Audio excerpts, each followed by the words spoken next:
Hello. Needs to be a little further to the side there. Hello. I'm Mac Al. Hope you guys are doing well. Behold, the circle. We're gonna be building. I'm gonna start building second town. Got some ideas.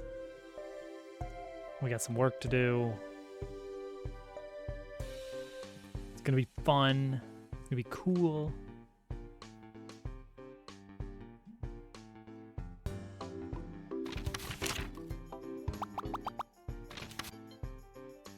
Is this about the right size? How many zones are there gonna be to this town? I don't know. This might be about right.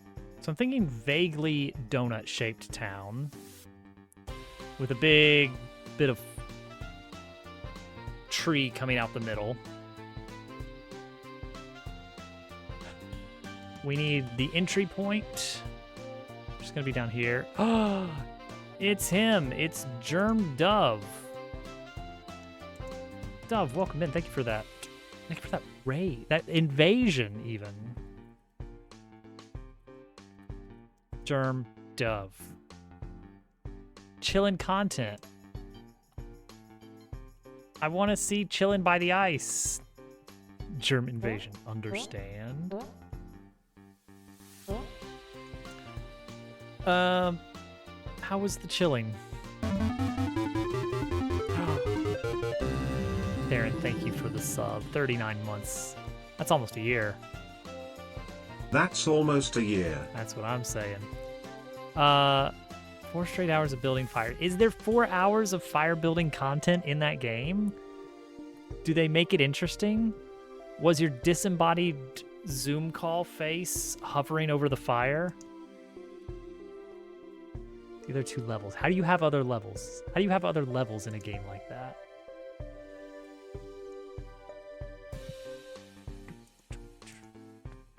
So,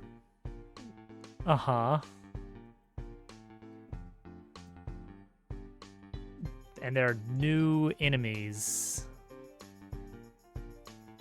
3 modes. And then there's also like 2 palette swap versions of each of those. Can be vaguely like this.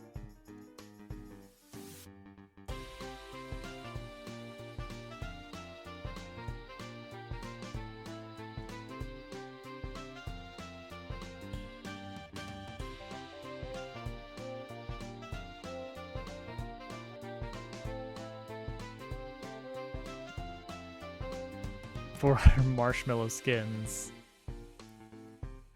3 areas. Okay, okay. Mac, thank you for the tier 1 sub. 24 months. That's almost a year. This joke has been going on for almost a year. My math says so. It seems right to me. Where's the... Okay, so I could have sworn that I had this set up. I went out of my way to re-enable... Okay, we're good. We're good. Never mind, everything's fine. One thing they do is they give you a single log. Keep a fire for as long as you can. Okay. Seems fine. Seems fine. See no problem with this.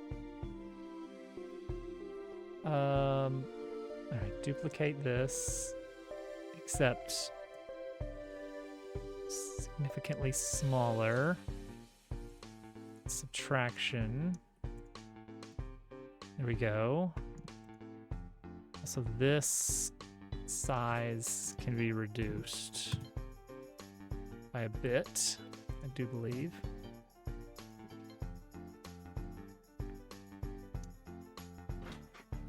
Transform.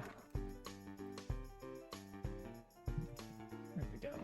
Line it up with 0, 0.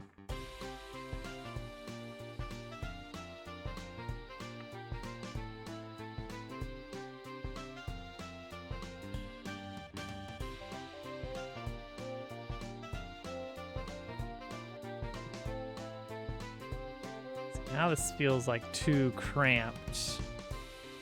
So we're gonna make this a little bit. Cook your friends.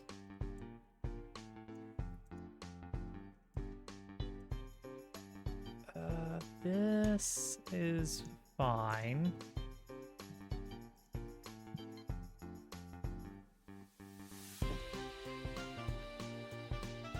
DLC. Chilling by the fire. Never thought I'd see the day. This probably does need to be even thinner than that, doesn't it?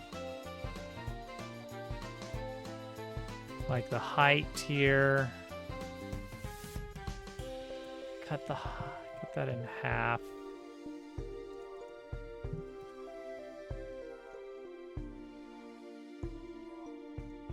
Again, cut it in half.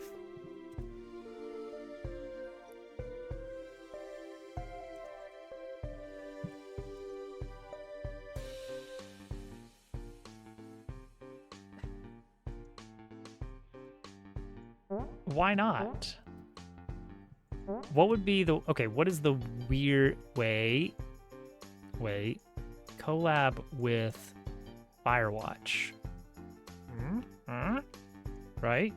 You know? Think about it.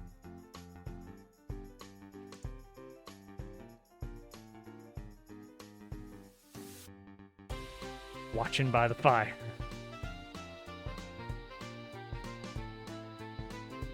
Okay, so what we're gonna do, add a CSG box to this as a subtraction.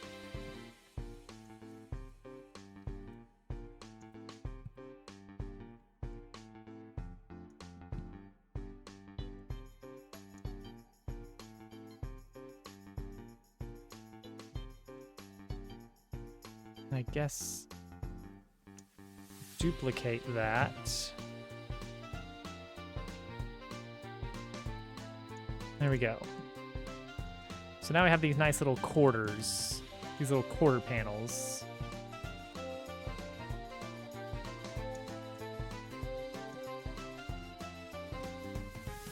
And we can increase the curvature a bit, like make it a little bit more rounded. And I think that's fine right there. Warhammer. Paper Warhammer. There almost certainly is that, right? Someone's done that, I'm sure. At least a piece of fan art exists. Okay, so here is our we're gonna make a node. I'm just gonna call that geometry. And we're gonna call these floors.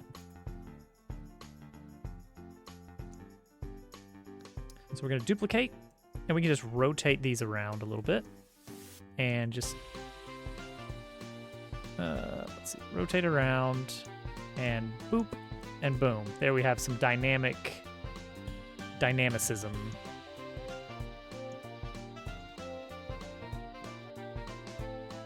So the idea is we'll have a little treetop town going on, you know? Little treetop town happening.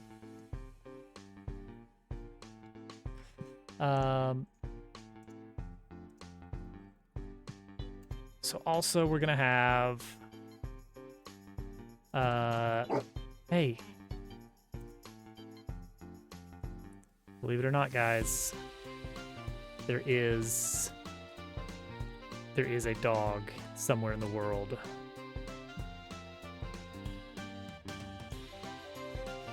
Conical.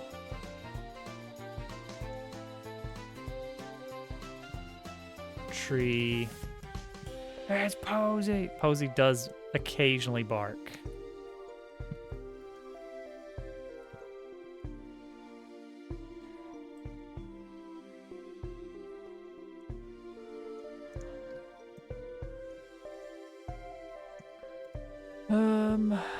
Don't love that. Let's go back to this one and grab this material and copy it. And then paste it on here. That's better.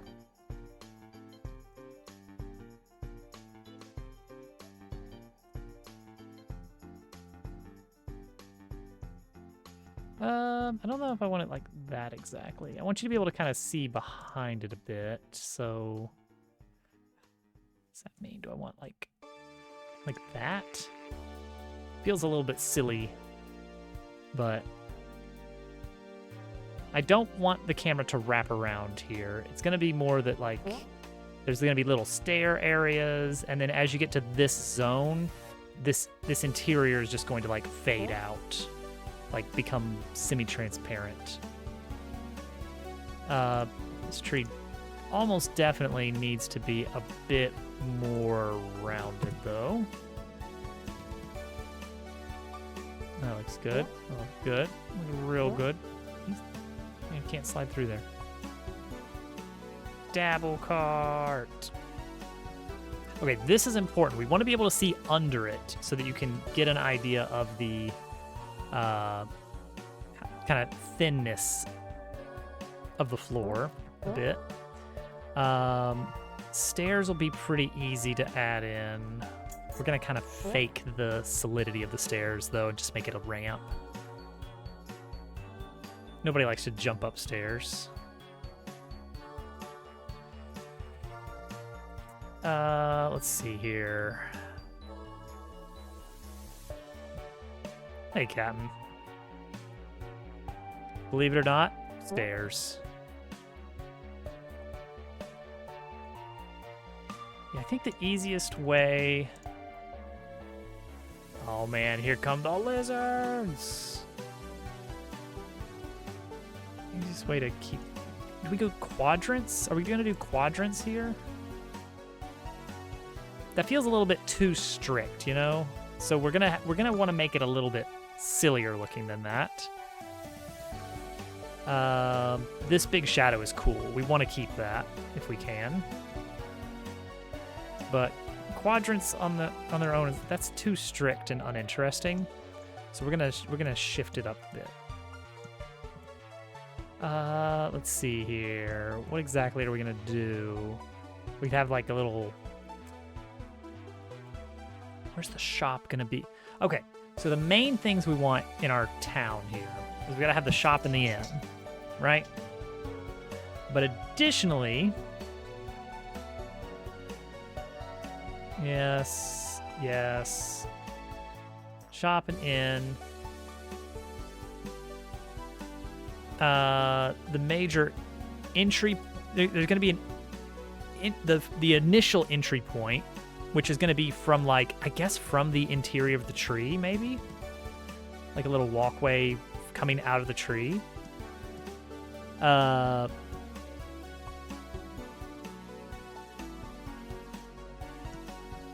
need to make plenty of visual supports. That's important. Yeah, you'll probably have a little walkway coming out of the tree. Love a good whimsical ramp. We will have... Okay, she's got her axolotl. It's fine. We're going to have two ways entering the tree. One is the initial way you come in, which is probably going to be from the tree interior. That's going to be the first way you get up, and that's going to unlock your fast travel up and down the tree, which is a nice fancy elevator. We're going to have a big elevator. So we need a landing point for that somewhere. That is probably going to be right next to the tree, so we may want to go with putting it right here. So that when you first enter, you have to kind of walk around to get on top of it to, I don't know, unjam the gear or something. And that forces you to kind of do a full lap around the town, which is good. That's important.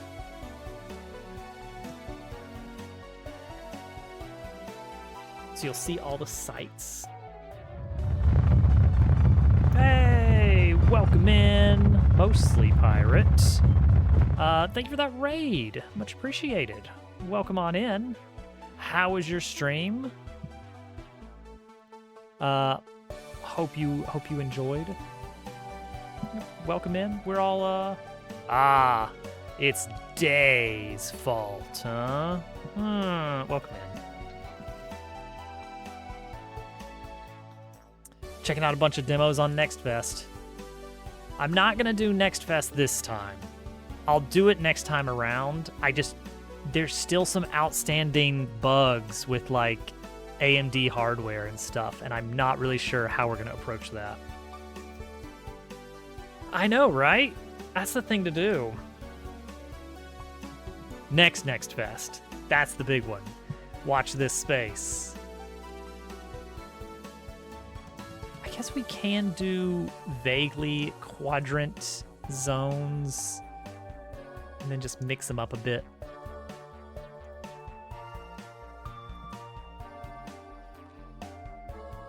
Like, see, like, boom, now it's different. Now it's different on that side. Cool, neat.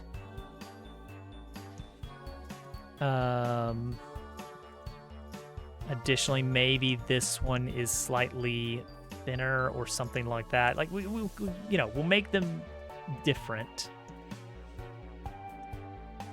Oh, this is going to be tricky, though. The camera angle here, it's not going to be super obvious where the stairs are. And another game dev friend. Perfect. How many game dev friends do you keep up with, Day? No, Next Fest was brought up a while back, and I did consider it because it's a good way to get some eyes on the project. But quality-wise, there's still some issues outstanding that we need to figure out. Heck yeah. Nice, nice.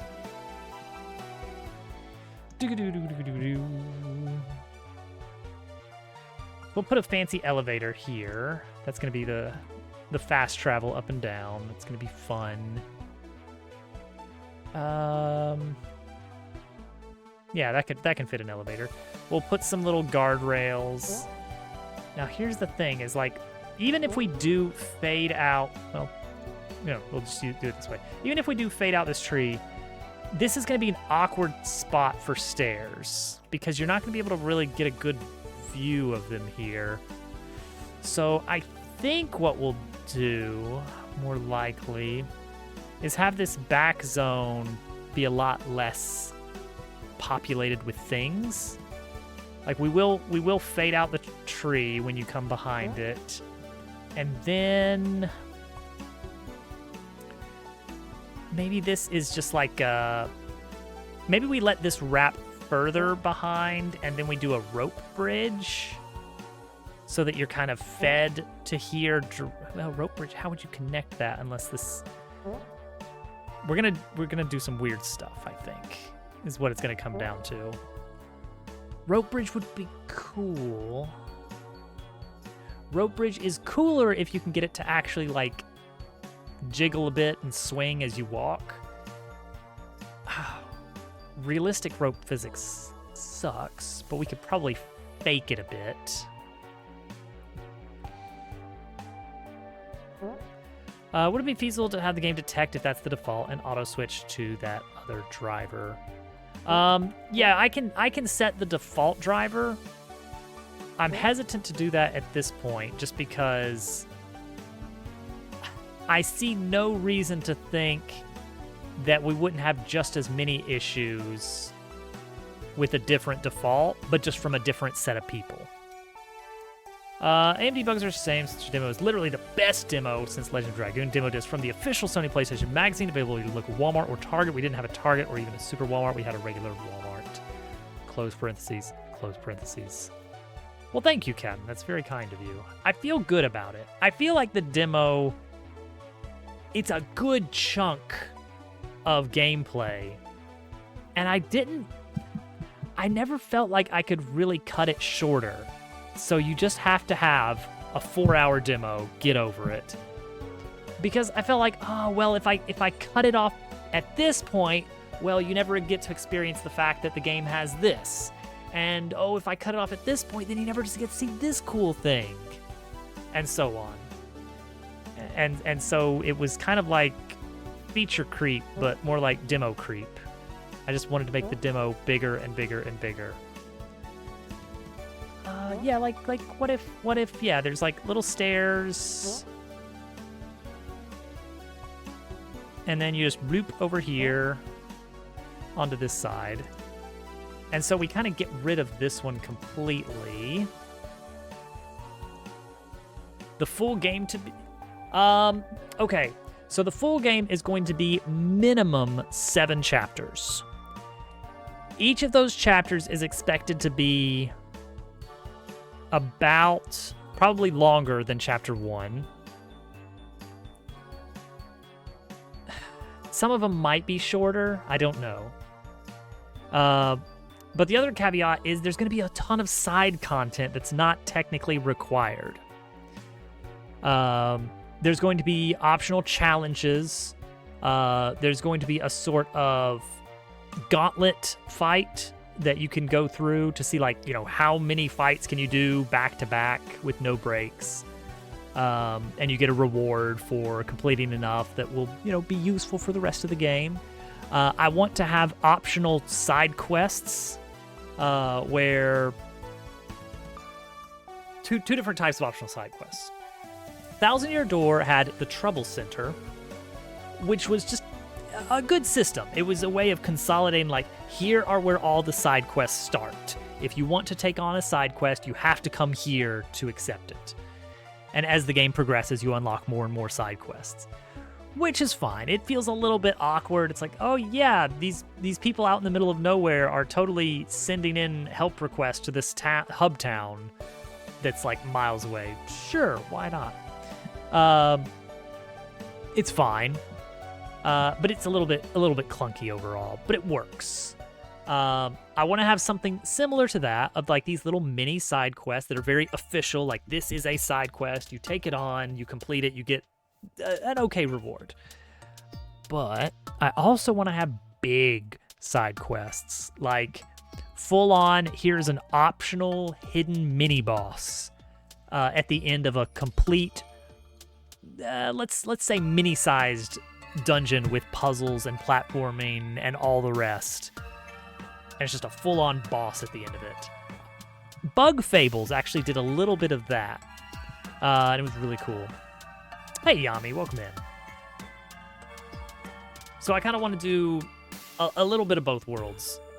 That's going to add a ton extra content on top of the critical path.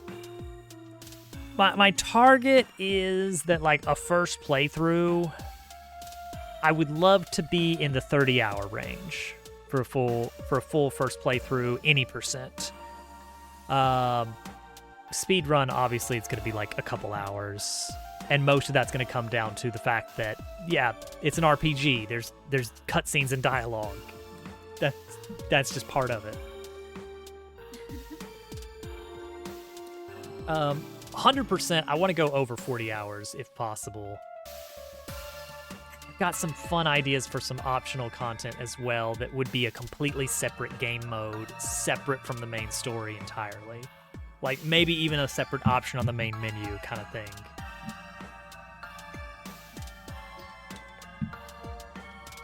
There's a mod for Thousand Year Door called Infinite Pit. And it basically turns Thousand Year Door into a roguelike. You get a random assortment of enemies, and every X number of floors, you get a random treasure. And I mean random. It could be a helpful item. It could be a helpful badge. It could be unlocking one of your partners. It could be unlocking one of the special moves in the game. It's big stuff. And then additionally in all that, you're still leveling up. No, I get what you mean. My focus is on the main plot. Jeez, Posey. Just going at that axolotl. My focus is on the main plot, but it's gonna be... There's a lot of things I would like to be able to do in addition to that.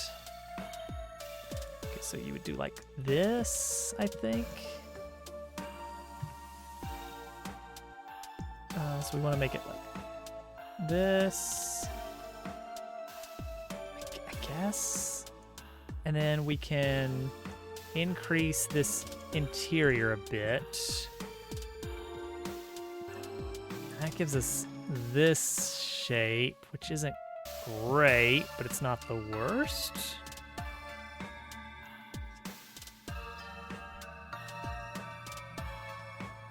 You get this awkward little angle back here, which I don't love.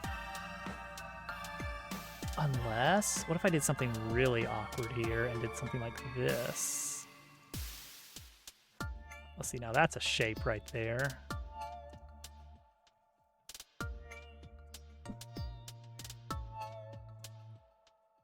Okay, so you could do like that and then move the whole thing like that.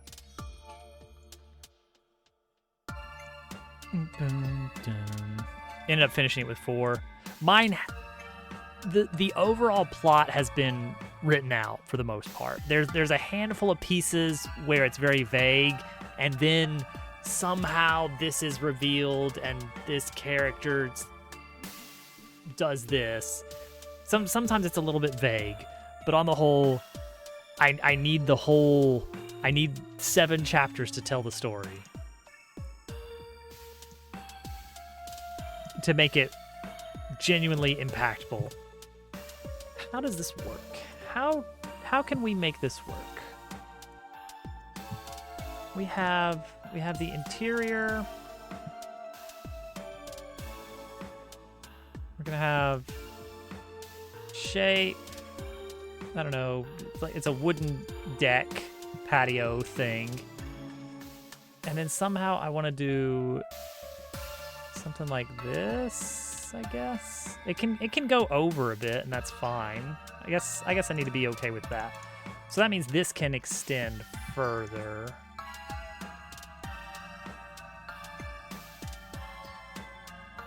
So we can mess with this one a bit more by extending this out.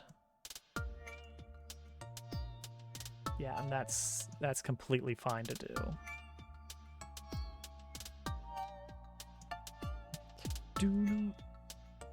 Oh, nice. 8-bit RPG, the classic style. Okay, so that extends out a bit. Oops. Well, that did a weird thing there, though. There we go.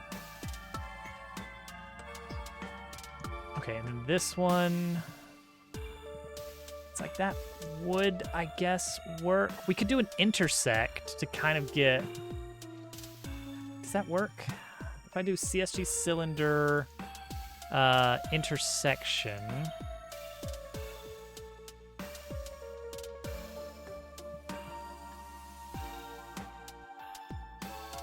No, that, oh, wait. I think so. I hate how, I mean, I get it, but I hate it.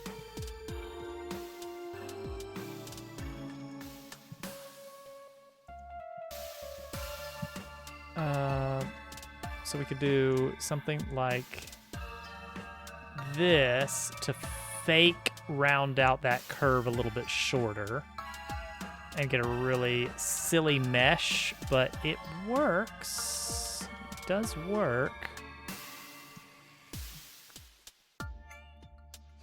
No, I can't imagine doing another RPG once I actually get this one finished. And just like that. Oh man, I love a good deck building roguelike. Okay, so this one is where the elevator is going to connect to. So we're gonna take this segment here and let that do that. And I think that lets us get, yeah, okay. So that'll let us get a nice straight shot across in the form of a little rope bridge. However high we want. It feels like we have, what is this? Come on, what is this? What am I looking at here? That's the second, no, that's the third one. The box. There we go. Sorry. It feels a little bit awkward, but it could work. A CRT shader. If I do a retro style game, that might be fun to look into. Definitely not for this game, but Well, I mean, I've been pulling in some weird shaders for some of the stuff in this, admittedly, so I don't know. Okay, shop could be like a little interior zone here, you know? So like we could take this whole thing and like take it out a little ways. You know, make this, you know, a little bit more irregular. Get a little bit zany with it. Honestly, what I should do is replace these, instead of doing all this dumb cylinder Boolean logic, what I should do is, let's just do a CSG polygon. Let's just do a CSG polygon. We'll go right over it. We'll trace it. That'll help me get these curves a little bit more precise the way I want it. And then we can have a little sub-zone here for a shop. Why do we not like ramps anymore? Do we not like ramps anymore? That poor axolotl's getting chewed all to pieces. CSG polygon. I'm not up to date on the rampage. The rampage. Wait, no. X on X-axis. Okay, hide this and this. And then here we go.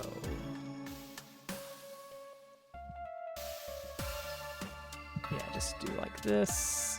Like close enough.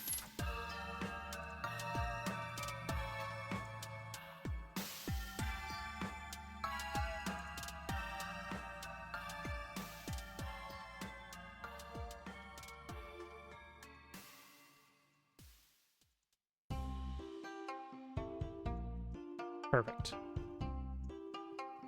To what you're doing, but what do you mean? How does a ramp give me patios?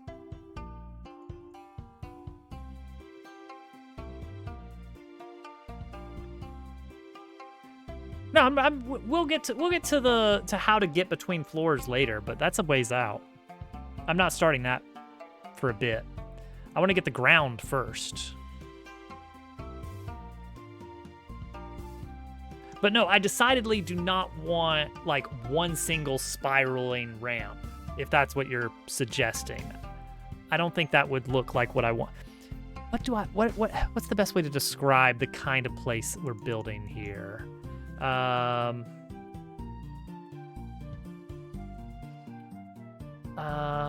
Okay.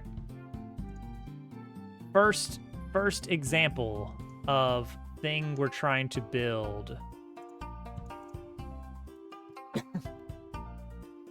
Something akin to Treetop Town from Donkey Kong Country 1. Alternatively,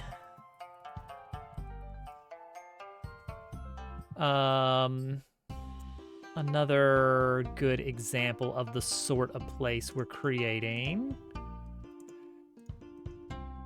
There we go. Kind of a bit of Rito Village from Breath of the Wild, Tears of the Kingdom. You know, a bird town. We're making nests, but make it accessible for non-birds. You get it, Ken. You get it, yeah. So, Endor from Star Wars? Let's see. Let's see here. Redwood tree, Wikipedia. Okay. Yeah, a little bit of that. Big trees, tree houses. The Ewok village. I hope that answers the question. I hope confusion is abated. So yeah, ramps. What ramps? Not even on my mind.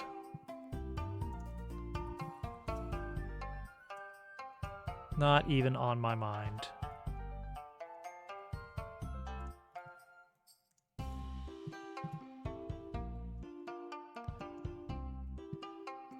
There we go. That one is done. So now we have one much nicer polygon.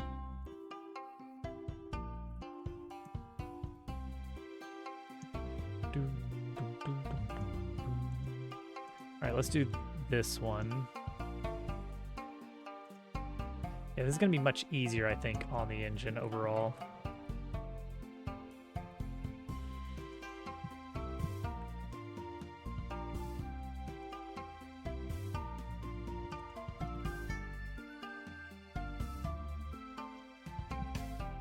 Come on, come on.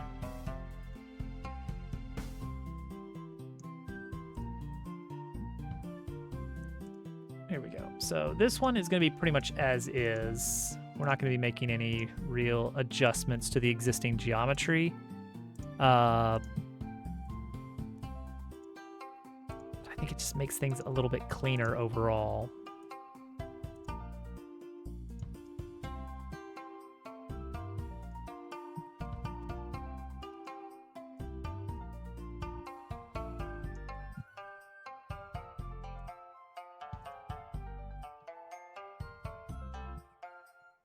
Okay, and then nice. Make sure collision is enabled, and now we can drop that one. Ta-da.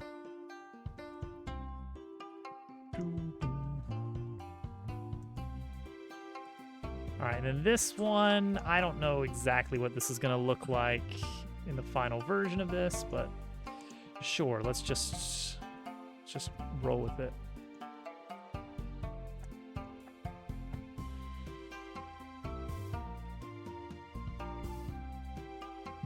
Just go with what we got here. And if we want to redo it later, it's just going to be a matter of a few clicks and we're done.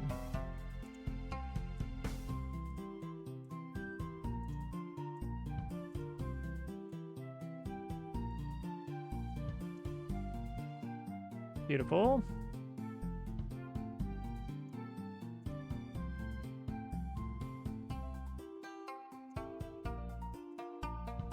All right, there we go. We got some stuff. We got some usable stuff. Pirates of the Caribbean, Curse of the Black Pearl. What a mouthful of a name, you know? Okay, so I'm thinking maybe we squeeze an inn or a shop here. Or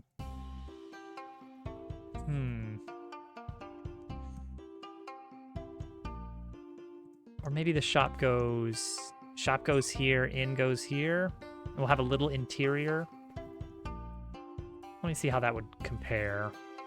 Like, okay, so if a shop was here, blah, blah, blah, blah, blah, then would it be in the way? No, it would be completely out of the way by the time you get here, which is perfect. And we'll have these big supports sticking out, which is cool. This looks very flat from this height. That's better. And then it's more obvious. It's like, oh, you can probably get up there. And we'll have little branches coming out here and all sorts of little vegetation, so that'll be good. This feels small-ish. I think I want to scale this up a bit. 1.25 seems good.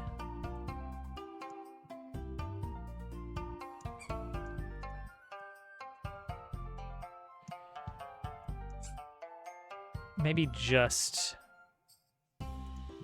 in the Z direction, the Z direction. We'll keep it kind of close to the wood, maybe. So, not, wait, what? Ah, Y direction. That's the one, huh? That's fine, that's fine. We can work with that. Because we're rotated, you see. That's fine. Yeah, so you come out of the tree, and then you can kind of like explore a bit. You'll have to come to stairs way over here. Doot. And then you'll pass a bunch of villagers and some little, I don't know, nest equivalents. I don't know how we're gonna do a rope bridge. I think we're gonna cheat it, probably. Like, we'll have just a regular static polygon connecting these two.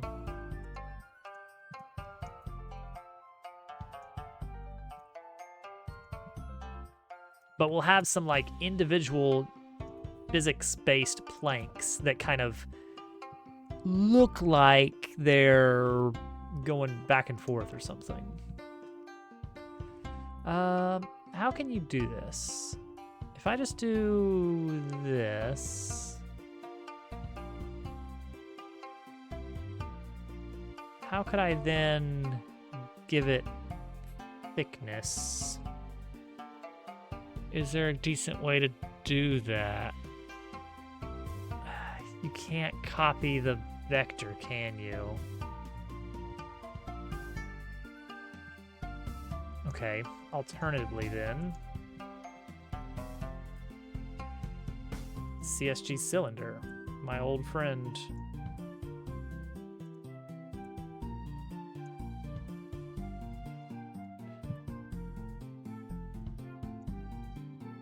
All right, so let's see here. So what you would do, so you take the CSG cylinder, you would give it many more sides. This is gonna be very silly.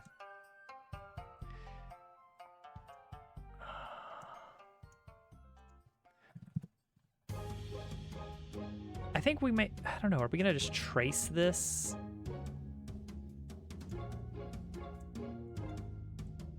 I would rather have a parabola, you know?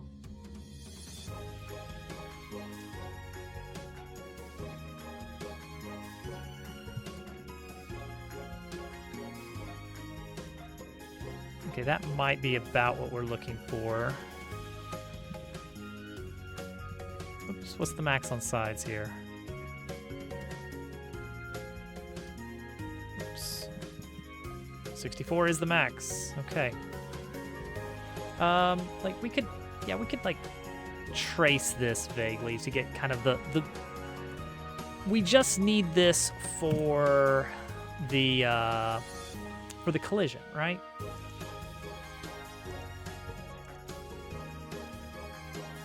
This isn't actually going to be what it's going to look like. We're probably going to cheat that with a bunch of fake wooden planks. So honestly, all of this that I'm doing for the lower side, probably not necessary. It's probably not even ever going to be visible or interacted with in any way.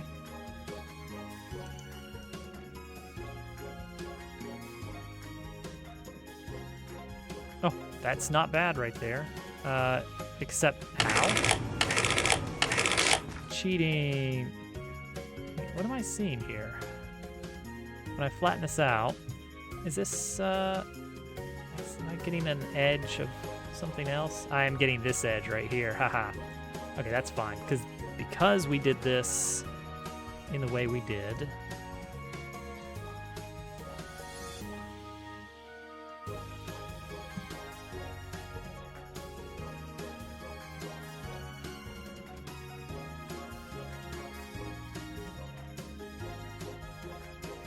Fly on over.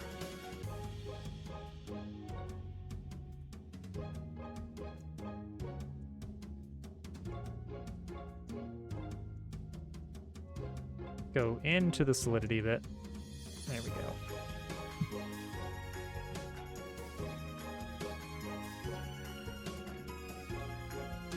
Brilliant. Okay, let's give that wood planks. Nope. Nope. Crap. Texture is all wrong on that. Unless we do triplanar. There it is. Haha. We win forever. Okay, that looks all right. Let's increase depth of that polygon to 2 meters. And make sure to enable collision. That's the whole point of this. Great. Big trunk. Let's add some fade logic. So this is going to be Node 3D, rename to camera controllers. Yeah, just camera controls. Node 3D, fade logic. Attach that script. Extends node, great. So what I've got set up is that we can apply an area 3D, which has to have, I don't remember the exact collision, but it needs a collision shape. And we're gonna say collision shape is going to be a box.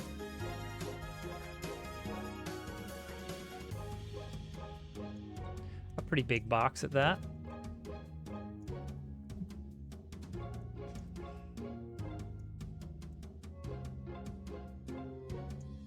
That'll work. Fade logic. This is your fade zone. Geometries with material is big trunk.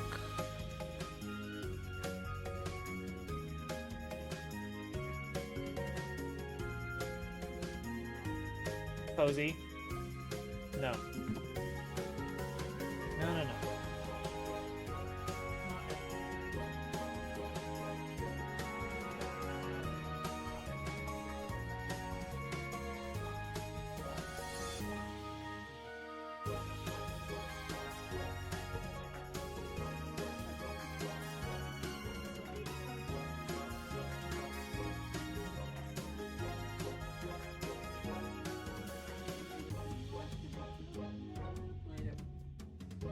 He got the squeaker out.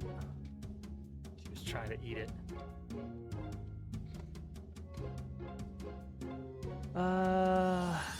Right. Need to provide it with a color to fade to.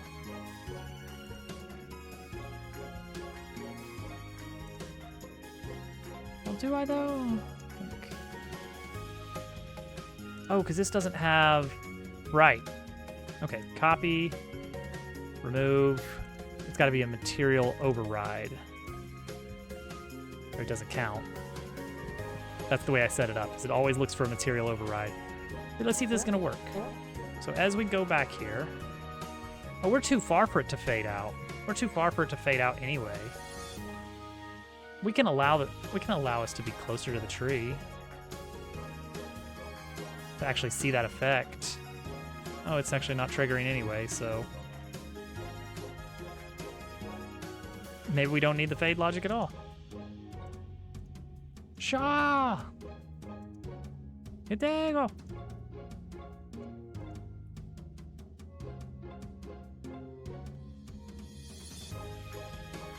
Yeah, actually, that works out pretty fine.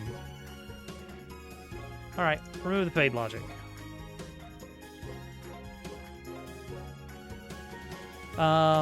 Okay, I think this is a basic layout here.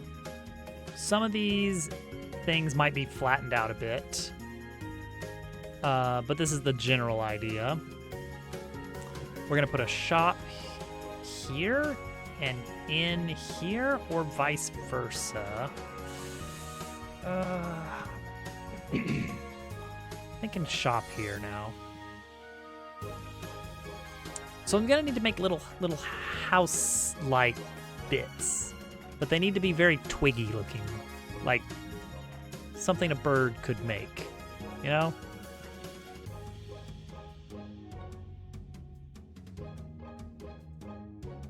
Something bird-esque.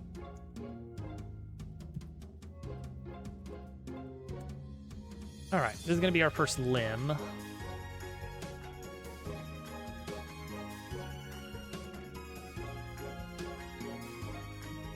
at this beautiful limb. You know, I could go... No, if I do radial, it's basically going to be like throwing pottery. It has to be, it can't be like a bent thing.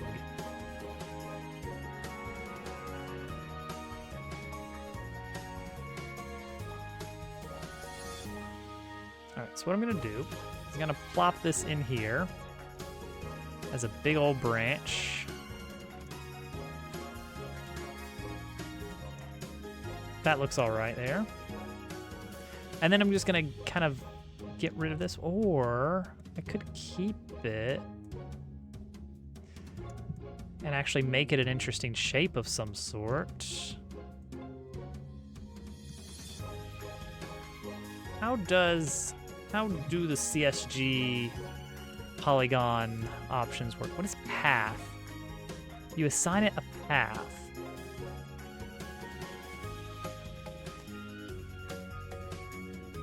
All right, let's try this then. Let's try this. So we have to assign it a path. Okay, path, points, 2 points. I'm feeling very understoody. Fly path. I mean, that makes sense, but if the path was, for instance, a curved path, though, then what would that do? Oop.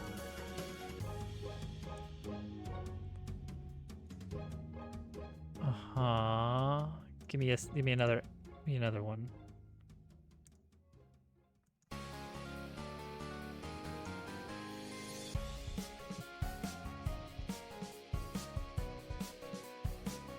Still messing with the second one. Where's the third one? Oh, here it is. Okay. Hang on, there's something to this. And then you can, bake interval.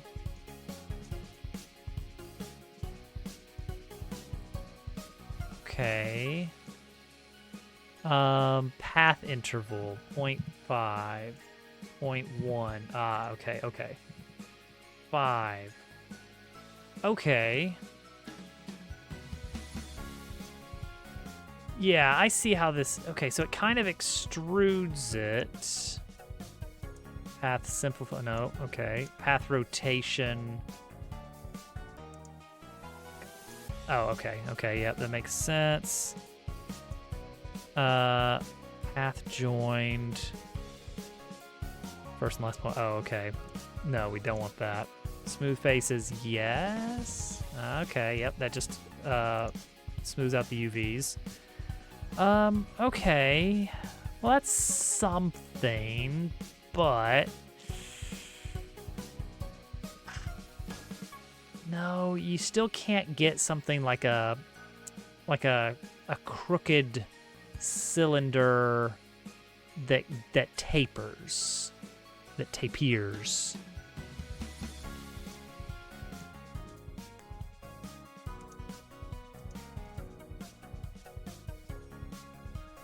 You sure did, Day.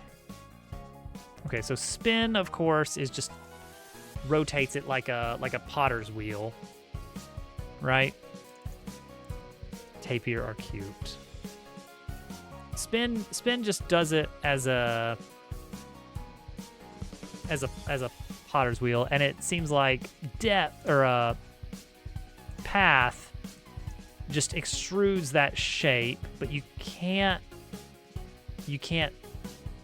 taper it off, which might be kind of no, it doesn't really, like, you could twist. So like I think the path, you can specify a tilt.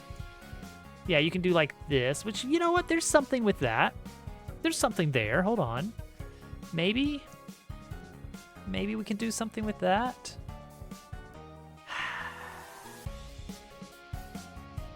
I don't think it's enough for what we would want. Versus over here where we're just doing this genius stuff here. Path local. Path rotation, yeah. No, I think we'd have to actually bake that out in Blender or something if we wanted to do more complex stuff. If we are just wanting to, for instance, mock something up, then yeah, CSG is fine. Just plop a cone here and call it a day. Well, then again, let's try this. Copy. Pay. Nice. Wow. Really?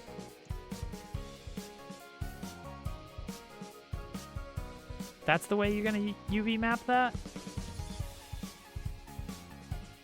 Huh. Interesting. I turned triplanar on. Yeah, but like... Ugh.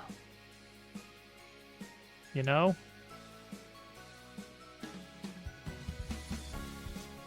It's not like tree cities. It's more like tree houses. They're not gonna be cyberbirds. I guess we can let this branch just kind of go off, and you probably won't see the edge of it anyway. We just need to make sure we include some invisible walls up here. Like, that looks all right. If we add some additional limbs sticking out of it, right?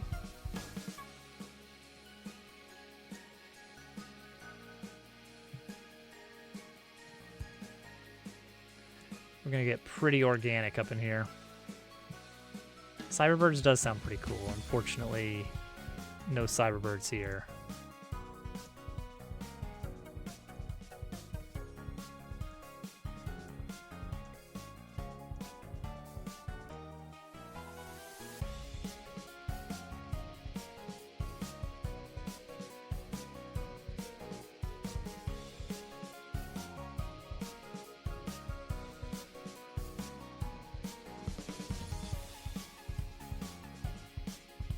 Oh, this is very difficult to position by the base of a cone.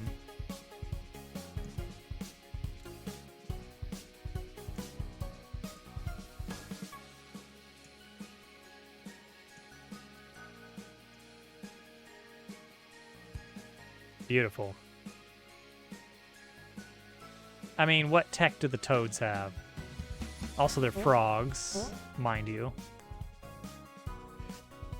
Okay, see, that's not quite it. We want this to be, I guess, more... What has gone on with the shadows here? There we go. Shadows are fine again. Shadows are not fine.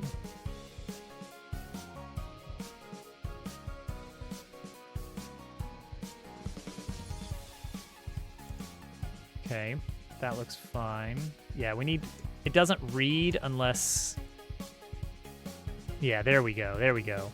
We have to have it so the camera can kind of read it a bit better.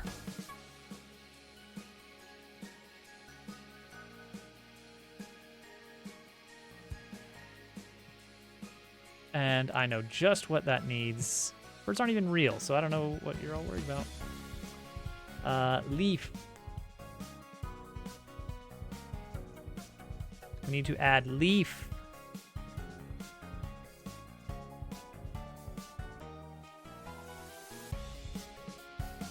Big leaf.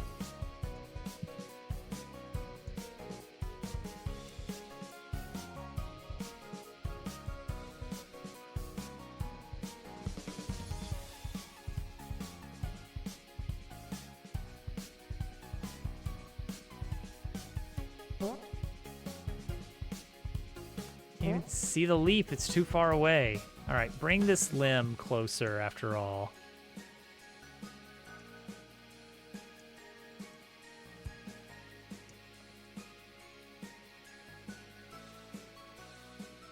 Okay, that's good.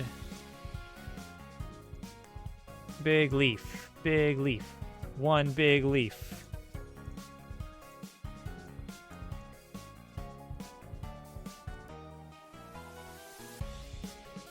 Give me a second leaf. Big old second leaf.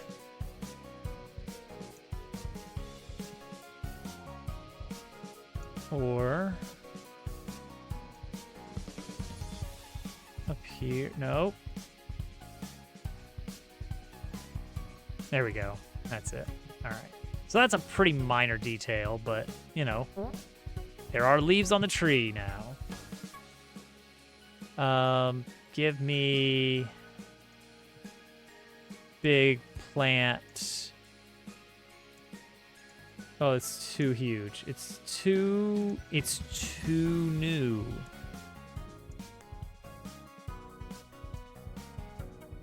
No idea on the scale of this thing. Okay, bring it over. All right. So this is probably much easier than just a ton of leaves here. There we go. Just throw that in. There we go. Vegetation.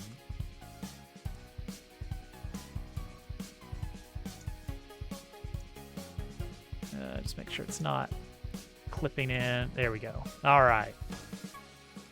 That branch looks healthy now. Hi, Willow. Yeah, we got some birds. I guess I should add a handful up here. I want to add some more accessories for the birds as well.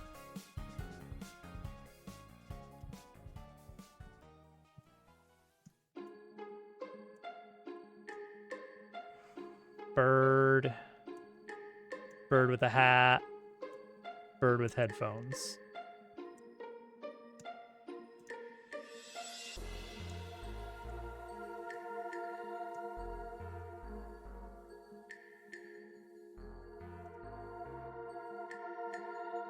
Oh, they're very small. It makes the line weights look wrong. They might need to be scaled up a bit. Yeah, I think so.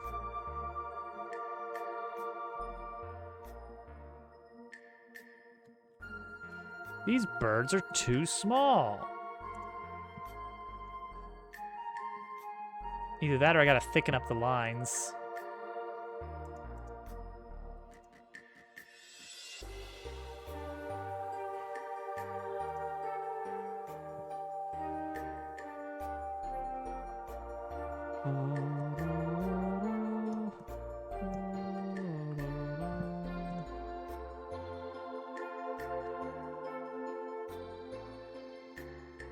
There we go. They look great. Look at these guys. Chilling out. Looking good. Some good birds. Some good birds. All right. Shop. Shop is gonna be. Let's just duplicate this limb over here.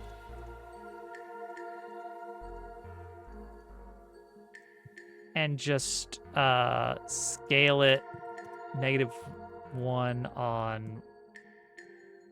Well, I thought x-axis. No. Y-axis? Oh, it's the rotation order, isn't it? Yeah, okay. Well, let's do that. Do that. Spin it around or something. Spin it around some more. Where's the plant? Okay, we're just gonna have to deal with that plant somehow.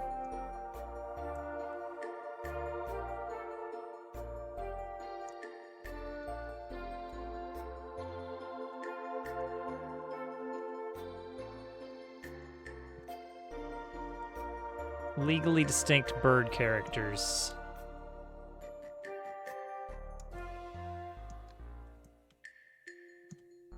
That looks pretty good.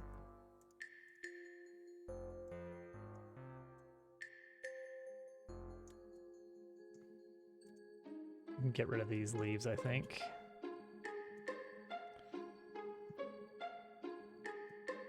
All right, that's probably gonna look fine. And we'll put some vegetation up front, I think. Well, see, those branches are very obviously kind of just going into nothingness. So we are gonna duplicate this.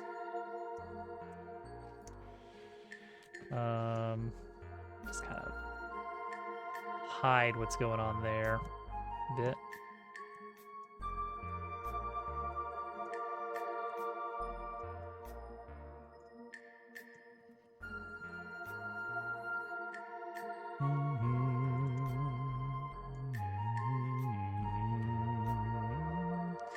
These shadows are very telling, though. Only the best bird puns. Only the best. Yeah, I think this backdrop here, we need to scale that up and away.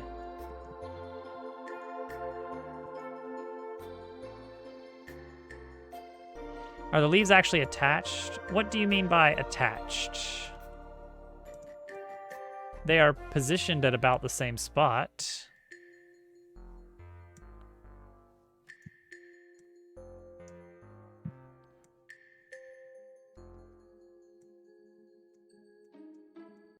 There we go, that looks pretty good. Very low parallax here. Let's get it a little bit closer then, maybe. But this really feels like we're up high now, huh? Let's get a little bit, there we go.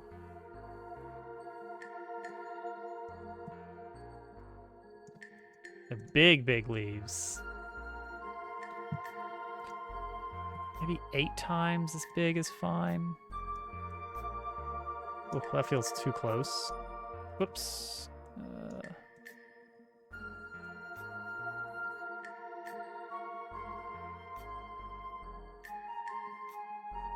It's probably decent, I guess. I mean, I could just change it to not receive shadows or something, but no.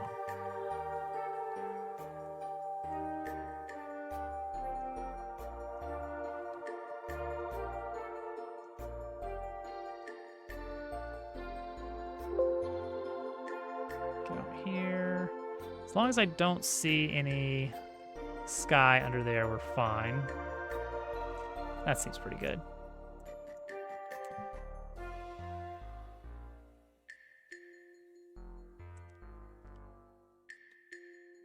Are they like attached? I mean, the idea is that they're part of the tree. Like I'm placing the leaves in front of the branches so that it's like, so it's as if they are growing out of the branches.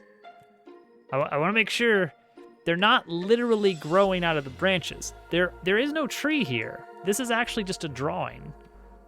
And I've in my drawing, I've placed some leaves over the drawing of branches.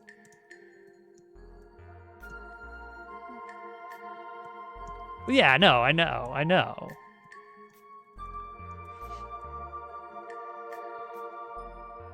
Well, the question is, are they actually attached? Nothing is actually attached, Willow. There's nothing there. There's no, you can't actually attach it. I have put it in the same position.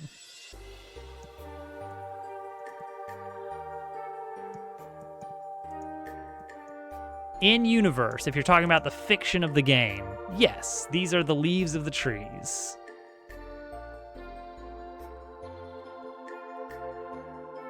That looks all right.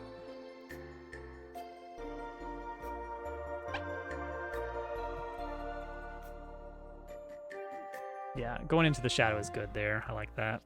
I want to get a second branch, I think, out the back. And that means that one's going to need to be a little bit more... It's going to have a little bit more scrutiny.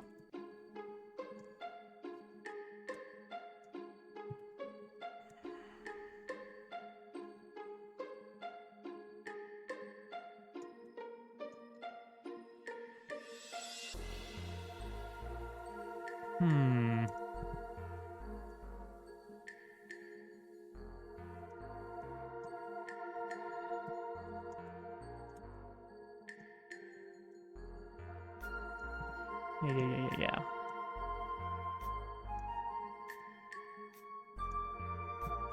It's real to me. That's the important thing.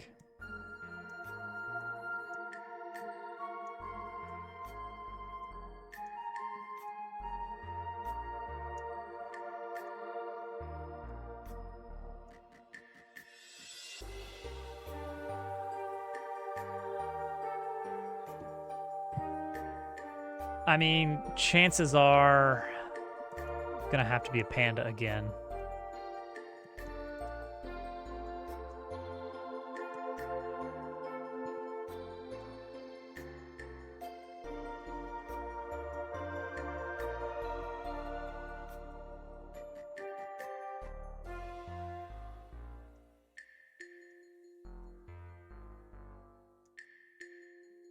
That looks good.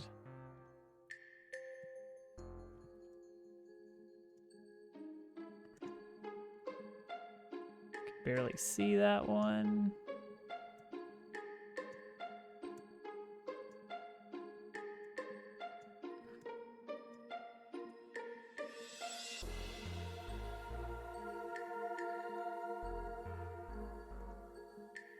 There we go. That's a nice bough of leaves. Do I need another one here, maybe? Probably so. Ghostbusters, nice.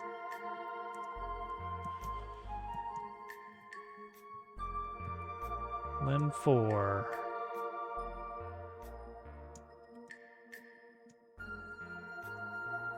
Sticking out like right around here.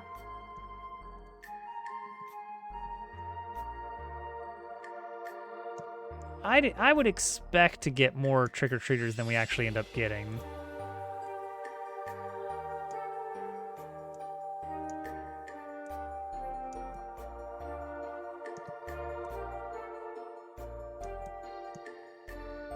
Okay, let's address these leaves. Yeah, that's awful, of course.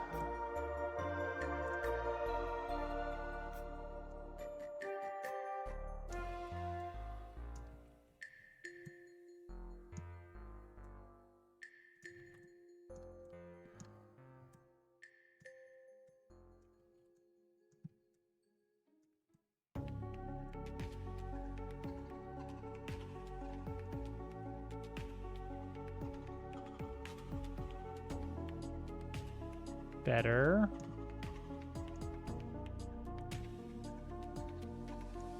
See, now it clips in with that. Well, we could scale it a bit. Make it a bit longer of a tree. Okay.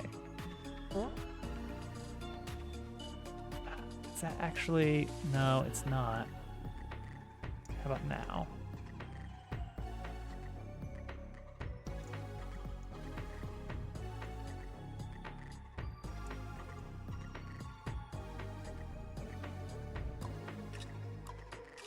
All right, this is looking a bit more like a tree now. I gotta say, the branches do help,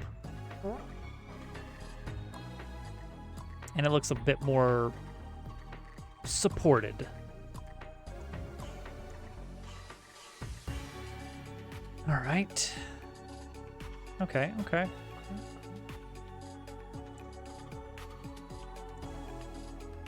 Where do we move from here? Because you're not gonna see this mess down here. That's just not part of it.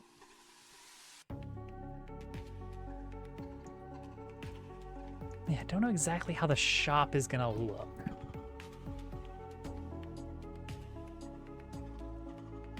Like, we can give it a little roof. Just a little roof and a few little shelves. Call it a day. It's like, what all does it need beyond that? It could be a little rug.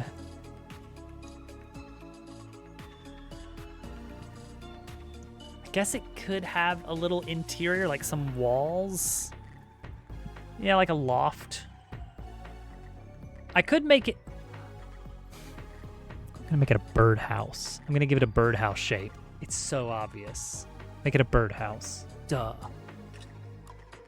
Obviously make it a birdhouse.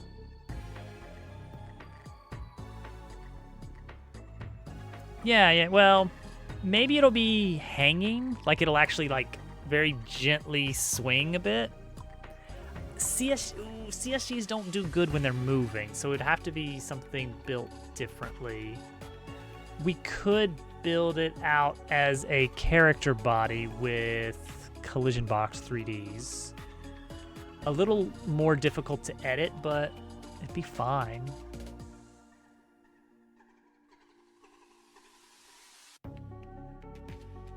That might try that. A cuckoo clock somewhere. Little bird pops out. It's a living.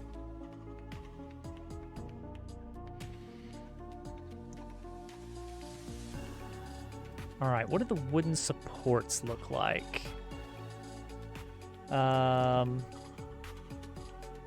If we're using the dark wood for... What is this wood planks tech? Ooh, no. Not that. Maybe just kind of like a wooden pole. What do we got? We could probably use one of our existing textures to hint at wood without being something that's explicitly supposed to be wood. Actually, we've got a good like path PNG. I don't remember exactly where that was, but it was intentionally uncolored.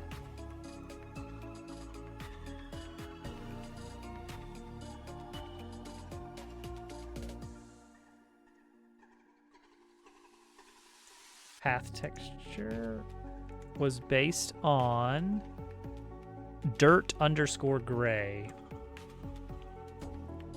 So right there, that's the one. So yeah, let's add that in as supports under these here.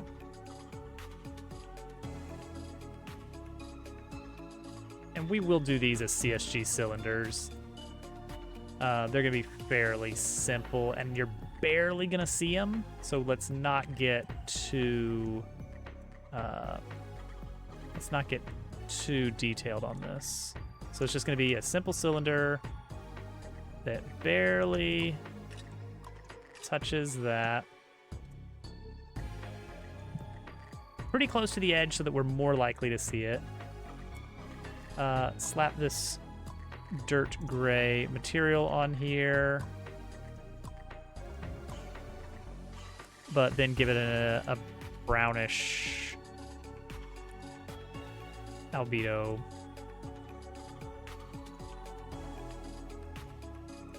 Boom, wooden support. Amazing.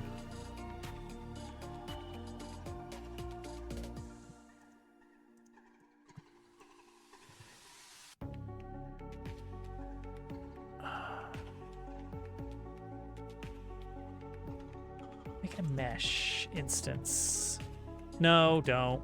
Because then you're gonna copy paste it and you're gonna edit one and not remember that it's editing both of them. I know how this goes. I've played that game before.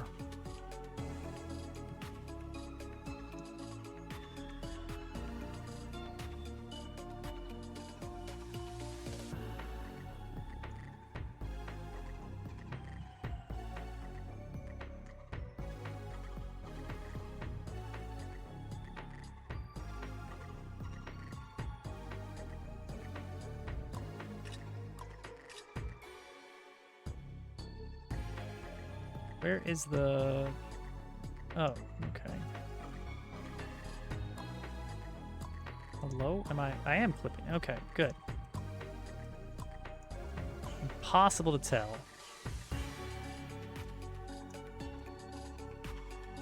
Nope, too far. Great. Give it a little bit more. Nope, nope, nope. Yep, there we go. Yeah, that looks fine. Remember, we're pretty much never gonna see this.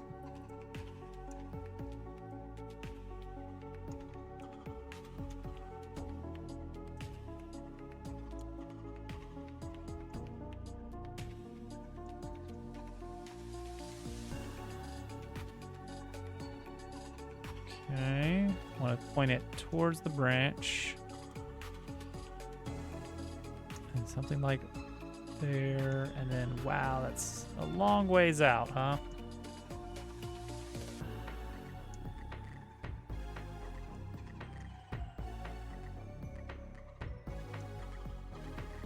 Okay, that'll work.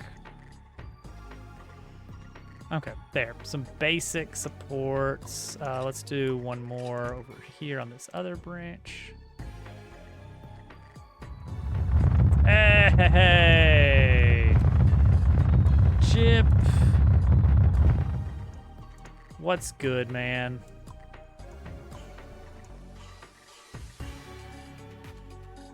How's the dev tonight? Hey, Rod's going good. I am actually getting through, well, we've barely started chapter 2 work, but I feel like things are moving at a good clip. I've actually finished a room entirely. And let's see here. This room is not complete. This is going to be the town of chapter 2, which means it's going to be very involved with like a shop, an inn, a ton of NPCs that all need to be, I want them all to look a little bit different, like have different accessories, different colors, and they all need to have different dialogue that's like a little funny. And gosh, it's hard to be consistently funny in video game writing. My current plan is chapter 2 is gonna have, let's see, 1, 2, 3, 4, 5, 6, 7, 8, 9, 10, 11, 12, about, I'm going to say 12 to 15 rooms and then a dungeon. But I think I've got one of the rooms pretty much done. I still need to make new enemies. It is. But I gotta say, I watched several streams of people playing through the demo, and consistently people loved the writing, which is like a huge ego boost for me, because that's one of the main things I was trying to hit with this. Like, yes, this is heavily inspired by Paper Mario Thousand Year Door, not the recent Paper Marios, the old Paper Marios. But it was one of the best things about Thousand Year Door, in my opinion, is it has stellar writing, and there's so much of it. Every NPC they just have something to say, and it's always a little bit interesting to hear what the next person's gonna say. And that was a consistent compliment in the feedback I got for the demo. If anybody coming in likes the old Paper Mario games, there's a free demo of this game, and it's long. It's like 4 hours. Check it out. It's good. You have my personal guarantee that this is a good game, and you should play it. And the demo is free, and it's pretty much everything I've finished so far. I have nothing left to show you. That's Wario's Warehouse, aka Casual. He did the music for the game. Casual, I got the Birdtown music in. have the music turned down in game, unless. There we go, Birdtown. It loops properly, I think. I haven't actually tested it. Oh, the leaves should sway slightly. No, this is good. This is good.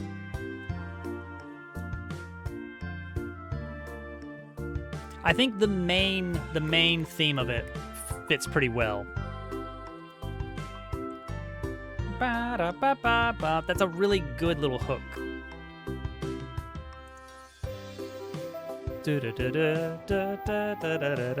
That it's fun.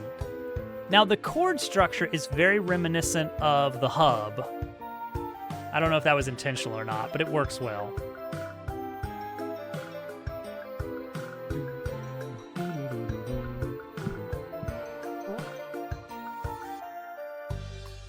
It's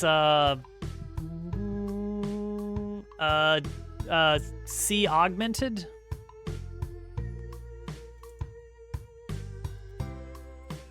Let's see here. C augmented, maybe? Does this work? What is this? T-U-O. Okay, so the... Oh. Yeah, yeah.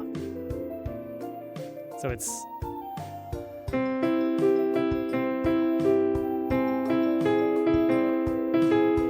That's a good, yeah. It's just a natural little, like, you just take that fifth of the chord and you just take it up a half step and it feels really good. There's not enough one augmented in music. Now, what was a song?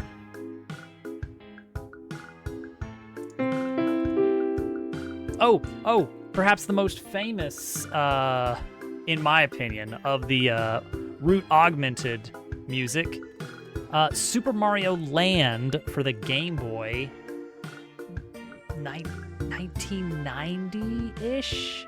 89? Surely not that early. That one uses, that's the, that's the...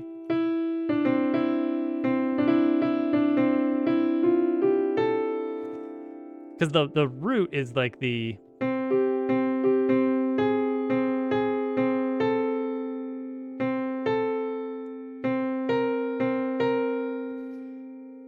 It kind of just works its way up chromatically. I hear you doing that in this. I see what you're getting at with this musically. It's fun. It's a good setup.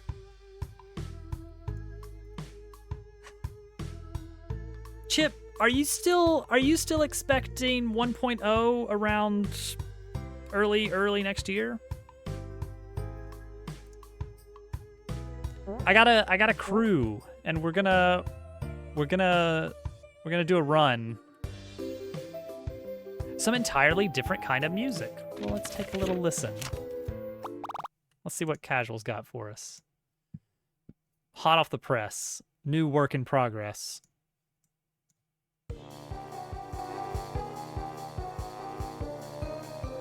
Ah, for the fight music?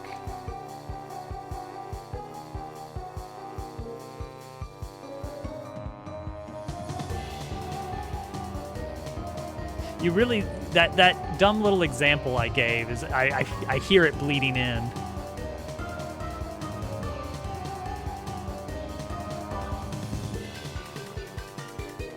Okay, that's fun. Inspiration.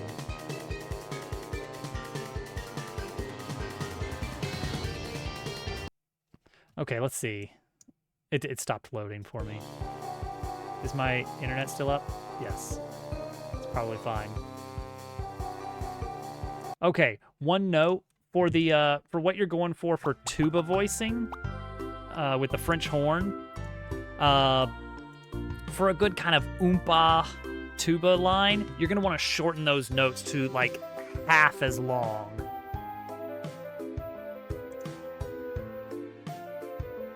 Let's see. Let's see if I can. Oh, no. So tuba. Where is tuba? I wish beatbox. I know there's like a ton of forks of it.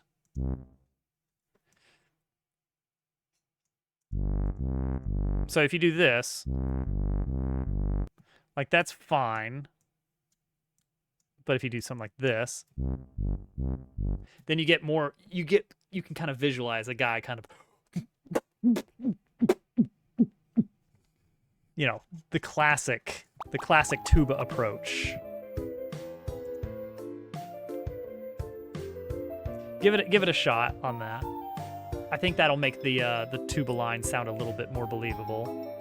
Because if you're playing full-length notes the entire time, you don't get a breath on a brass instrument. You have to get a little bit.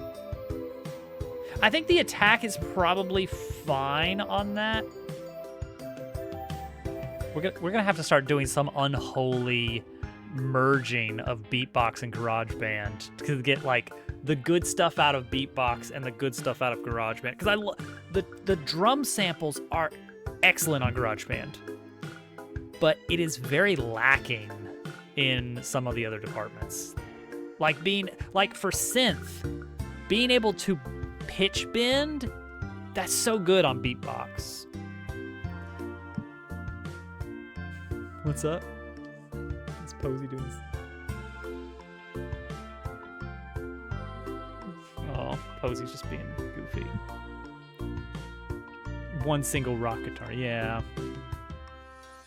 Yeah, The thing is, at the end of the day, the game doesn't have to have a GarageBand track. It has to have an audio file. And we can get that audio file however we want, even if it's build half a song in GarageBand and build out the other instruments in Beatbox, set it to the same tempo, and export 2 files, and then I just place them on top of each other in Audacity.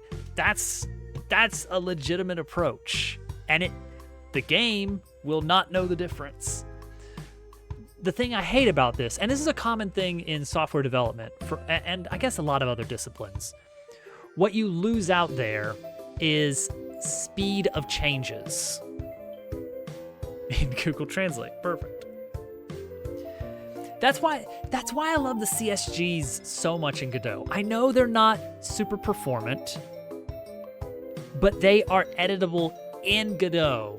I don't have to get Blender on the other monitor, make the changes, export the file, re-import the file into Godot, refresh the scene, and then see, nope, need to go a meter less, open up Blender. No, I can just change it right here in Godot instantly. I mean, if you want to take a stab at doing the whole thing for this one in Ultrabox, I mean, you get some good sounds out of it. It's the drum samples in Beatbox, I wish they were a little bit better. They're very limited. Maybe Ultrabox has some good drum stuff. What's up with your eye, Posey? You keep scratching at your face. Oh, what was that? Thank you for the follow. All follows are anonymous. I heard it out of the corner of my ear. The drums aren't great. Al knows. Al's lived through Dabble Worlds. That is certainly a way to put it. Okay. So we're gonna wanna get rails. Okay, I think the shop is definitely gonna be a birdhouse. It's too good to pass up. It's too good to pass up. I think it doesn't get a door, but it does get a little screen transition. Gunshot sound is a snare. But then you have to go to 2 different instrument tracks to manage your drum line. You know? LMMS is free. Samples are hard to get set up and typically huge in file size. I had some luck in LMMS. I think I made 1 Pen Pals song in it, the space one. You're being really silly. But Posey, do you need some pets? Do you just need somebody to love you for a bit? Come here, Posey. Come here. Let me love you.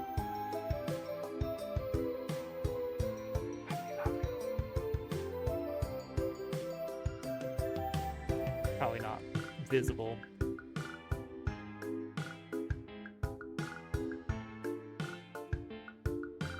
There she is. Posey dog. Oh, you love the neck scritches. Oh, that's good, isn't it?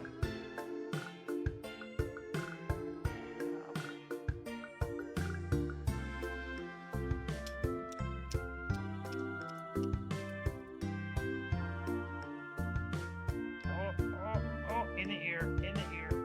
Oh, other side. Oh, yeah.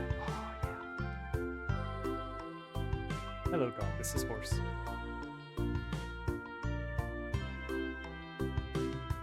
Posey's in trouble.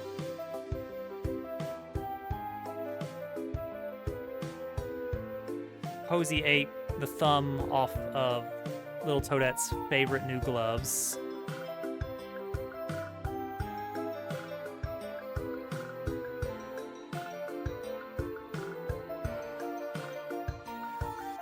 My mom came over to visit this past weekend. Twice this has happened in a row that my mom has come to visit. Posey runs up excitedly to greet my mom and then just squats and pees in front of her inside. Like once it's like, okay, that's weird, but twice it's like, okay, there's a pattern here. What's going on?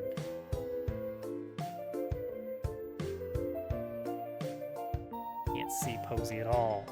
Everyone wishes they could see Posey. Posey, get in a frame. Let people see you. Everyone's here to see you now.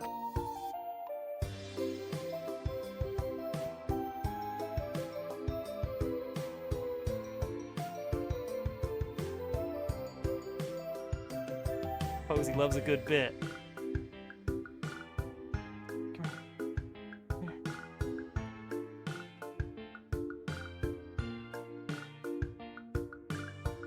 Posey party!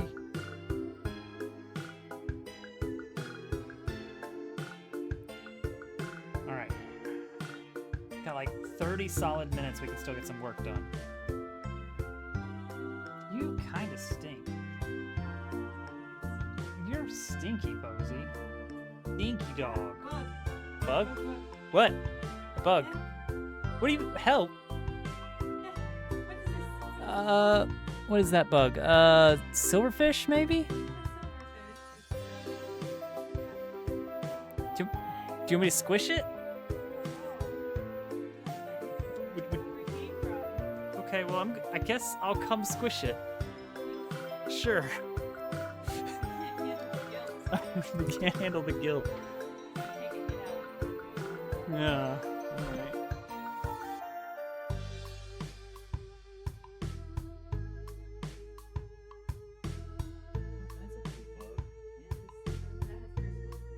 Okay.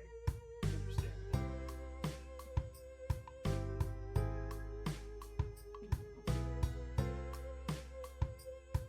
Alright. Don't get attached or anything. So this is the bug.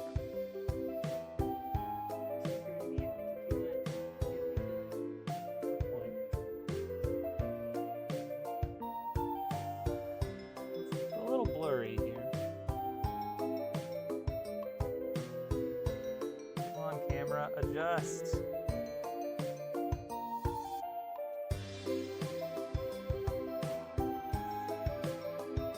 It's the idea of a bug.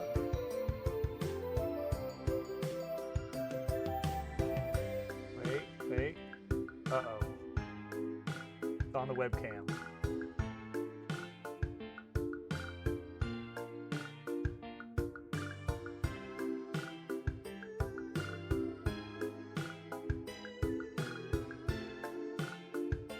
Uh-oh. It's on the Switch.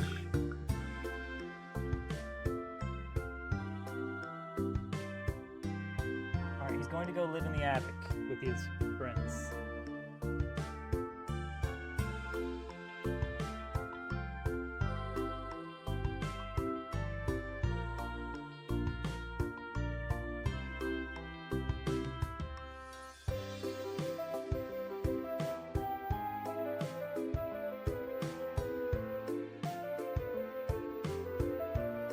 We like to have fun here. Eat the bug. Alright, my camera's gonna be all wonky. That's fine. As long as I crouch down a bit and my head won't get cut off at the top. Hi, J-Boo. How's Homestuck? Make an example of him.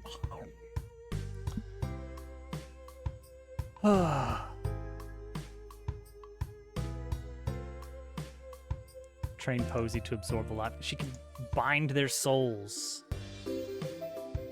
I kind of want to do a Steel Soul run. Is that a bad thing? Is that bad? That I've enjoyed the game enough that I'm like, I wonder if I could beat the entire game without dying. I feel so dumb for forgetting that the first weapon upgrade is free. I did Bellheart on to basically Lace at base damage. First damage upgrade is almost double damage. I went through Last Judge at basically half damage. What else? Trobio?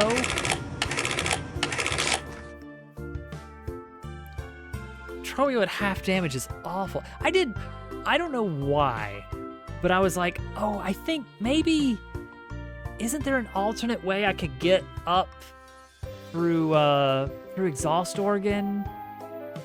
And so I went all the way through and fought Phantom at base damage. It was so dumb. 3 a.m. crumpets, probably the best kind of crumpets. Thank you, Short. Well, yeah, now I know you can basically double your damage right after Widow. And then you can get pretty much the same boost right after... I guess once you hit first shrine, you could dip through vaults and get that oil pretty easily there. Like, I had unlocked a bunch of other stuff by that point, because I was just like, I don't know what to do now. It's like, the Act 1 is very straightforward. Well, more or less. Yeah, you can... So I remember vaguely in my first playthrough, someone mentioned, oh yeah, to get to the Citadel, you go up, and then you can either go that way or that way, and they'll both get you there. And then I did all the cross stuff, and I was like, well, there was nothing over here. Well, this was a lie. This was a straight up lie. There's no way up from here. I did eventually find the Muck Maggot. I don't remember. I think I just asked you for a region. Yeah, and you just said Sinner's Road. I was like, all right, that's all I need. And I found it. Because it was a place I had already visited. And I should have marked it on my map. It was like, hey, you need to get here. But the early game really starves you on money. He was throwing his butt around. Jeez, it was a big old bug butt. That is, gosh. So after beating the game, I of course absorb all of the memes of the game's community, because now there's no spoilers. And the most telling thing was, yeah, it's true. There are two types of bosses in Silksong, and it is you know, the fencer style or swordsman kind of, like, here is a noble opponent who has a cool moveset and cool soundtrack. And then the alternate boss type is just, here's a really fat bug, and he's just lumbering around in a room. What are you gonna do about it? And they're so terrible. They're so hard. Anyway, that's me complaining. Sure. She never said Shaw. Can you believe it? She'd never say Shaw. Shop. Shaw. All right, this loop feels solid. I haven't heard the loop point, so I think we're in good shape there. Okay. So maybe we'll add a buildings node here. I did, but I got that when I went back for 100% and I was using an external map to see, like, I was comparing my map versus a full map to see, like, what in the world have I missed? Because it's like I could poke around in places and just, like, tap against every wall. But it's a big game. It's a big game. So it's just, like, let me just compare the maps and see what I'm missing here. What was the... Let's see. What were the main things?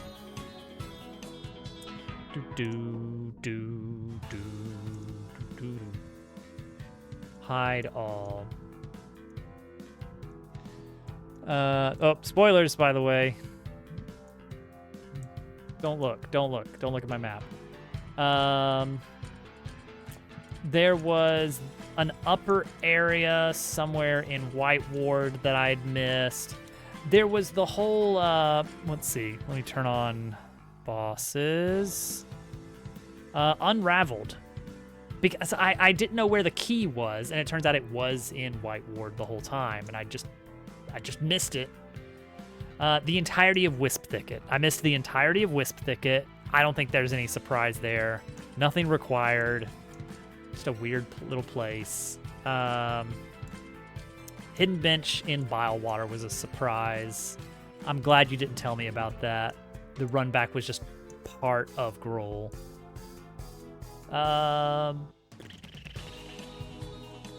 Bright Vein on Mount Fay. I missed Bright Vein entirely. By all three of them, it stays unlocked. Interesting.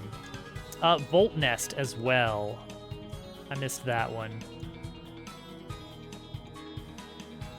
Slay the Spire 2? I don't know. I mean, I don't know what all there will be to add in. That's not going to be like a day one purchase for me. I'll put it on my wish list and kind of watch for a really good deal. But otherwise, I probably won't end up getting it.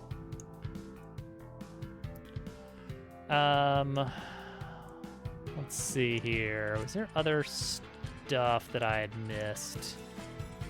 Other secrets? No, I got him. Got him.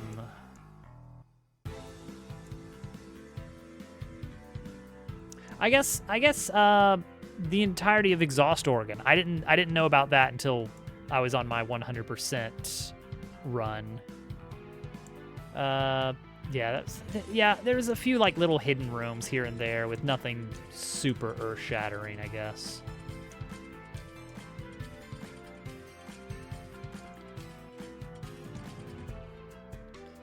The bench right underneath the peak. I did not see that. Yeah, I read about that there specifically is a place you can repair it into a different weapon. Very strange.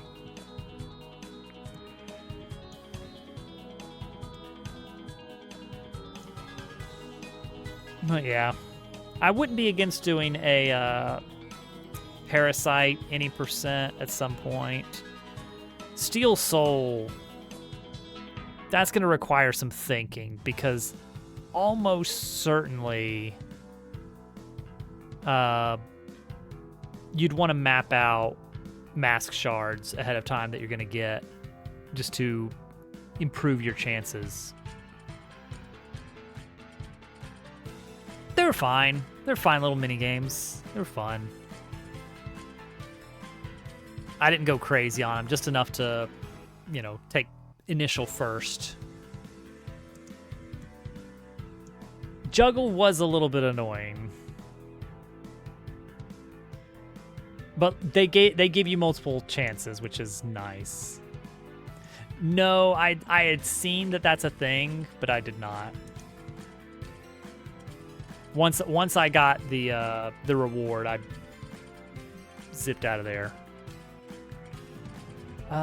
Okay. So let's say node 3D shop, and let's add CSG polygon temp shop. This is just going to be to, we're going to use CSGs for prototyping? What? What it's actually supposed to be for? Birdhouse. Birdhouse.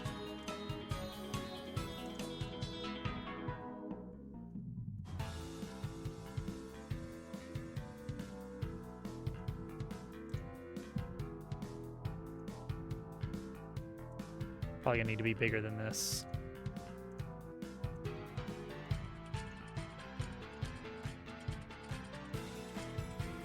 No, let's make it kind of shallow, but I do want the scale of it to be a bit bigger. 1.3 might be too big.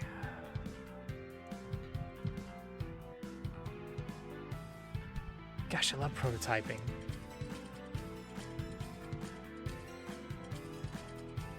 Okay, so it'll look like that.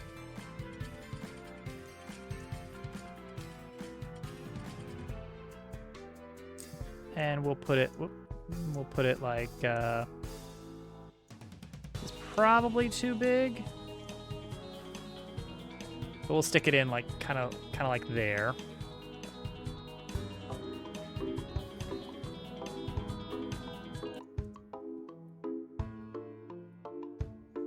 Whoop, no collision. Yeah, I think, hell, okay, so imagine,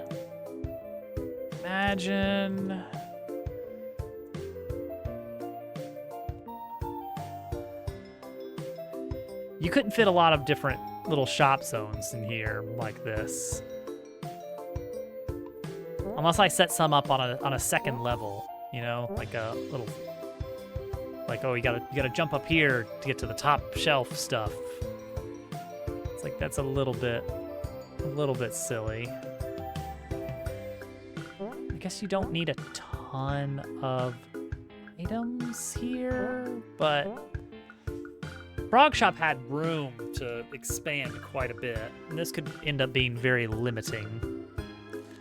But maybe in a cool way, you know? Like, maybe you got a shop with like an actual salesman with a handful of items for sale. And then you got like an open market for the X-Test stuff.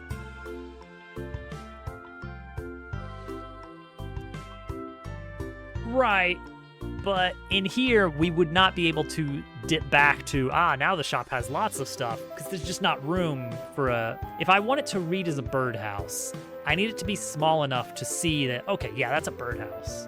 I need it to be birdhouse shaped from a distance.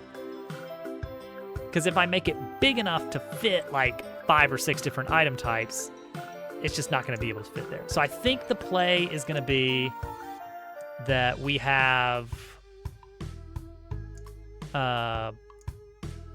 like a little birdhouse shop here, and we're gonna do the full 9 yards here, which means that we also need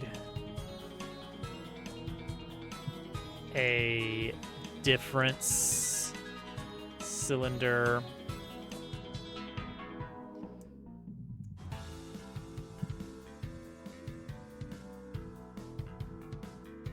You see where I'm going with this.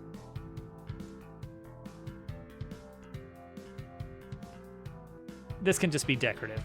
This isn't actually, well, maybe this is the entrance, and it's like we kind of do a little, like something like this.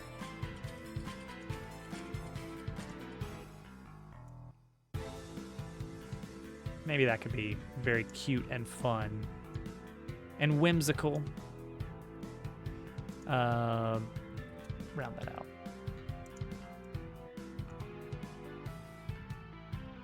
Yeah, that could be fine. very birdhousey. Although typically your birdhouse is gonna be like gonna be more like that, you know, with like a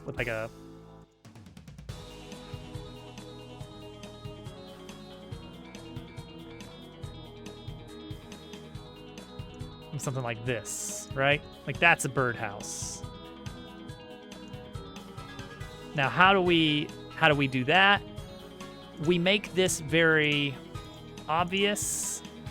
We make this shape very obvious, but we build stairs up to it. So we put like some very haphazard, like just throw a plank over it, kind of platform with a few stairs leading up. And there's our shop right there, and we'll put a nice little shop sign. I want to reuse the frog script cipher, but I want to change how we draw it for the signs out here to be a little bit more scratched in rather than kind of big lumpy paint. I think it'll be more like series of scratches in these like little scribbled straight lines, just to apply some kind of different character to it. But yeah, that's definitely where we put the shop.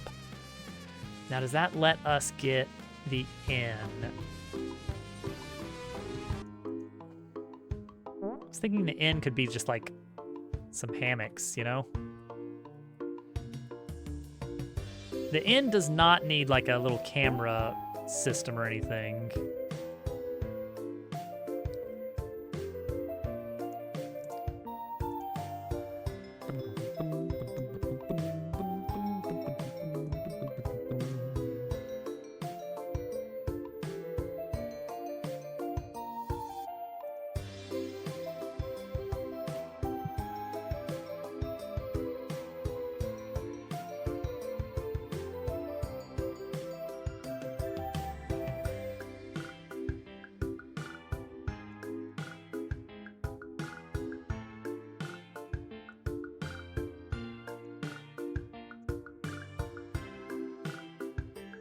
Something like that could be the inn.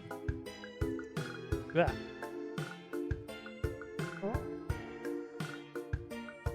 And it's just like a little bit of, it doesn't even need to be this, it doesn't need to be this shape. This is temporary. So something like this, there's a little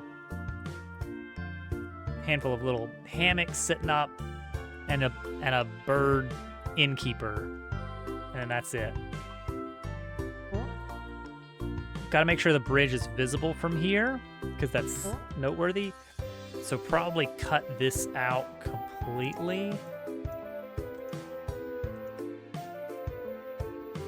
Look how easy that is to change. Some kind of thing here, like maybe a branch.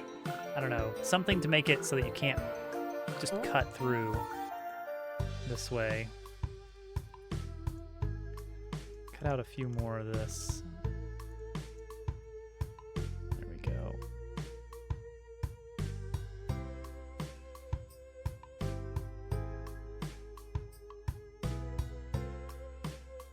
And then over here, we have the actual elevator. And I guess just some NPCs to chat with. I don't know. I don't know what they do.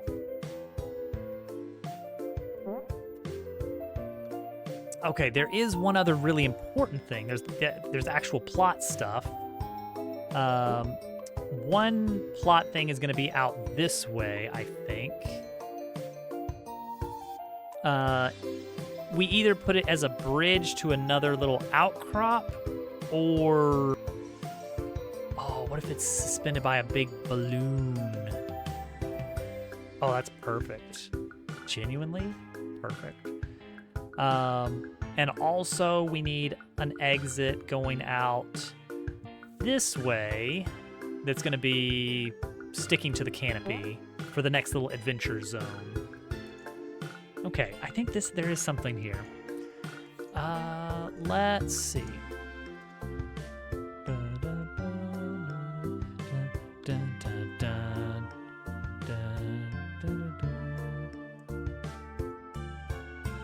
Gotta make tree theme. That's true. Yeah, it's not going to be 1-to-1 with Chapter 1. Chapter 1 was a little bit back and forth. It was path, town, path, mini dungeon, which was the cave, path, dungeon, with a break in between where you could go back to the town easily. Chapter 2 is going to be like path, and then I guess different type of path, which is going to be your tree ascent.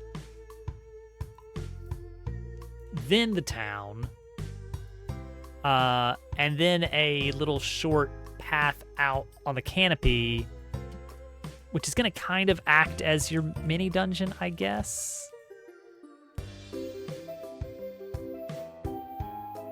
And then you get to go to the dungeon.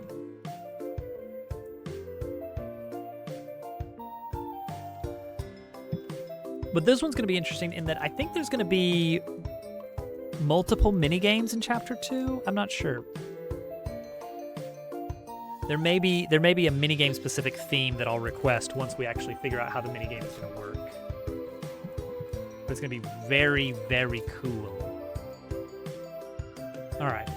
So again, this is all sort of just prototyped out, so I don't want to get too big on like, oh, well, now we need to build the railings, now we need to build the stairs. Simon says everyone's favorite. Actually, stairs would not be too bad and would be reusable. All we need to do is make sure that they go up by 1 meter.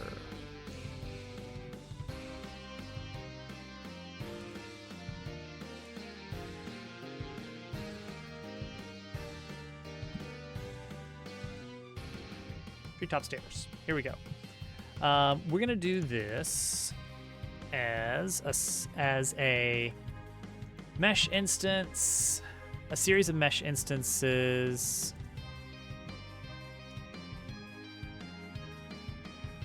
Do we go with the light? I think we go with the light wood planks on this.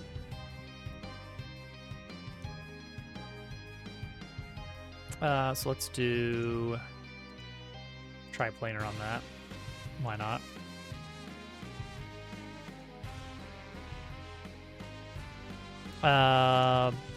Keep it nice and short. We'll go 2 wide. There's our plank. Incredible plank. Let's actually let's keep it as a thick plank here.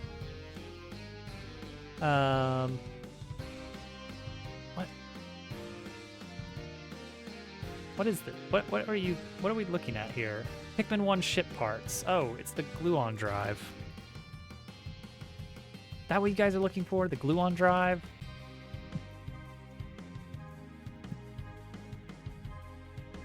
Steps.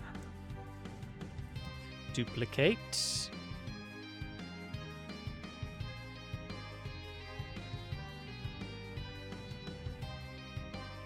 All right. So in its current state, that's going to be pretty wide.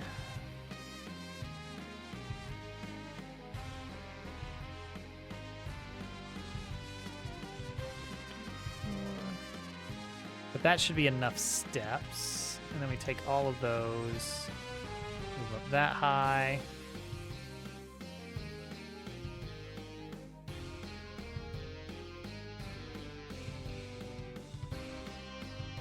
Okay, and so that is... Oh, these are facing the wrong way. Neat.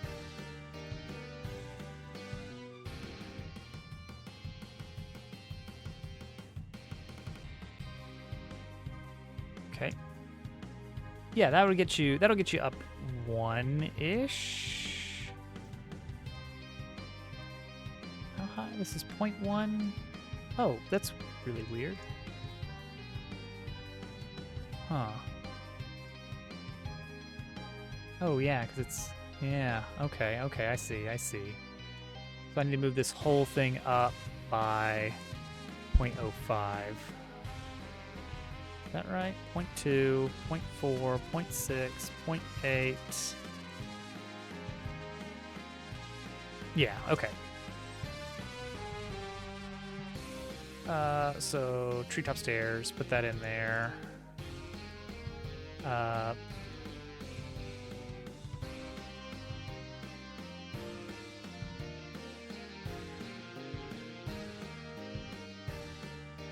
Add a separate node 3D to contain the stairs pieces.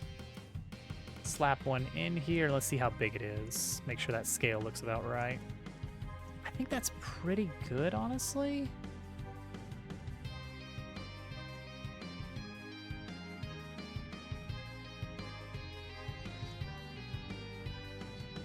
We'll probably want to add some very basic supports going on in there, but yeah, I think that's about right. And then we need the actual collision for this. Let's see here. Box. So we're aiming to get up to about here, right? Let's see how this looks. Yeah. Right around there. Could we do, let's keep that actually. Could we do a slope in the form of just a CSG polygon? Like, is this reasonable here? How does that compare?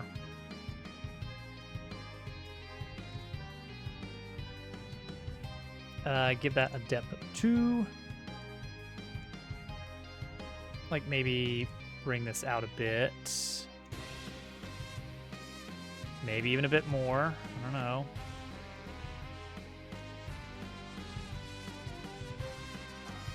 Yeah, maybe like that.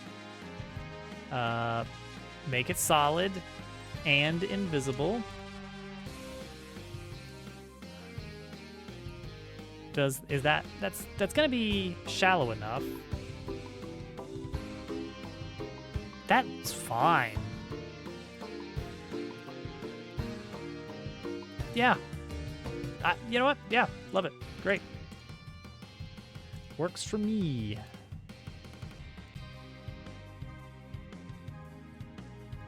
Now we need supports. What are those gonna look like?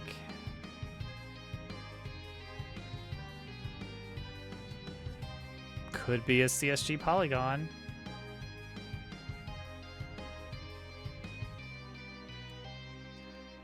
Alternatively, it could... Yeah. Yeah. I think so. I think we'll just do a quick CSG polygon setup here. So we'll do it like this. Bop.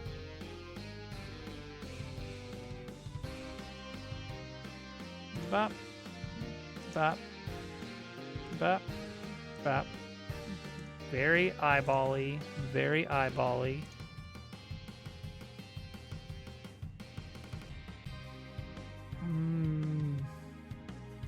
Bop. Bop, bop.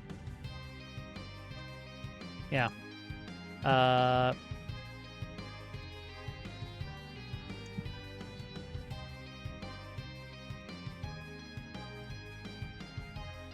Okay. Give that dark planks triplanar. How does that look? The dark planks are fine. But I think we can do better. Let's instead do... Clear that. And clear that. Let's do a colored material here.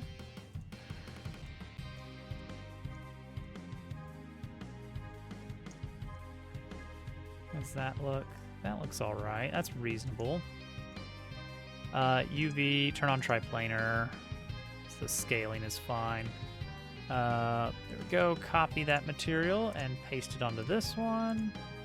Now how we looking here? Yeah, that stands out a bit more from the floor. I kind of want it to be a bit darker even. I don't want it to be a little bit darker.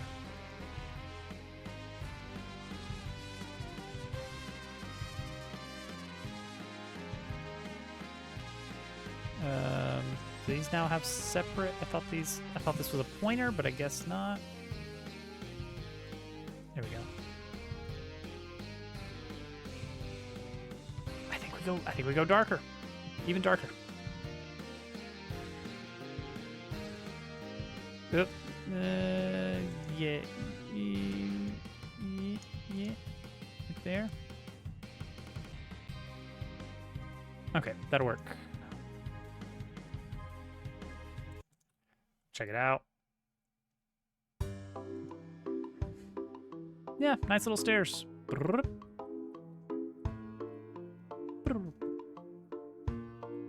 That works.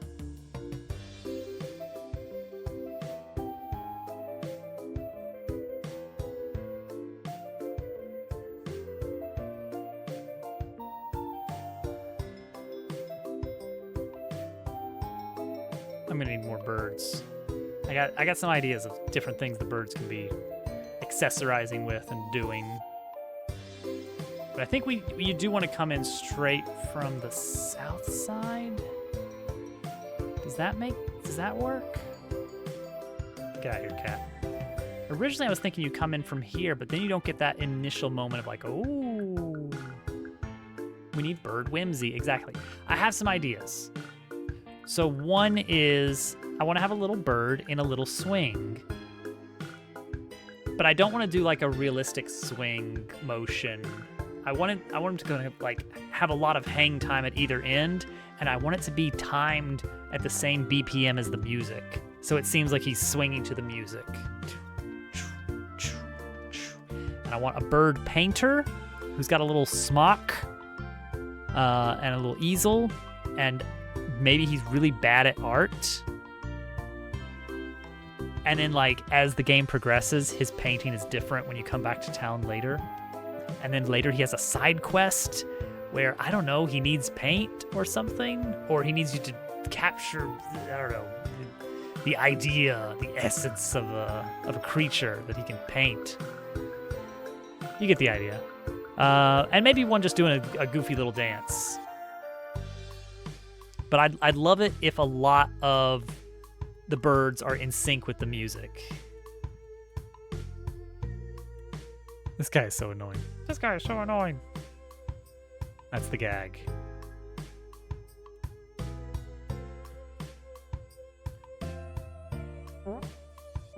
Yeah, we can have lots of different types of birds. They don't have to be all one bird type, but they do all need a very doofy face.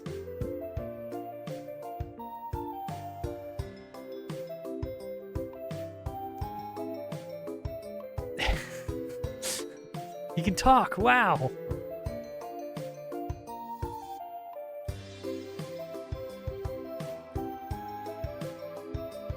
Woohoo.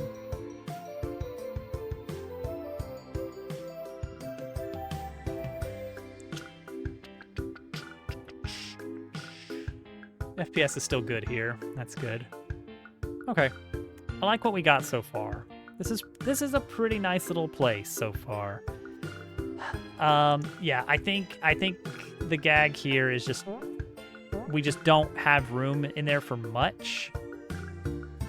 We're gonna use the building logic to make it so that when you're in this area, the camera zooms in and the outer wall is out of your way, I guess. How did we do that in the hub?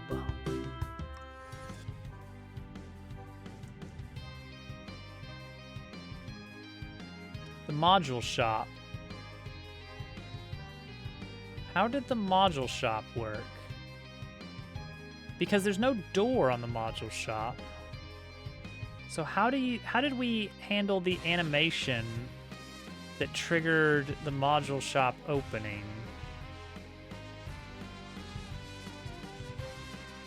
How does that work? Passive entrance building. There it is. We have code for it. I built code for it. It is the passive entrance building code. You give it a camera focus and an animation player. And all it does is check, is the player inside? How do we know if the player's inside? How do we actually know if the player's inside? Body. Oh, we have to have an area, don't we? Camera controls. Here we go. Enter trigger, exit trigger.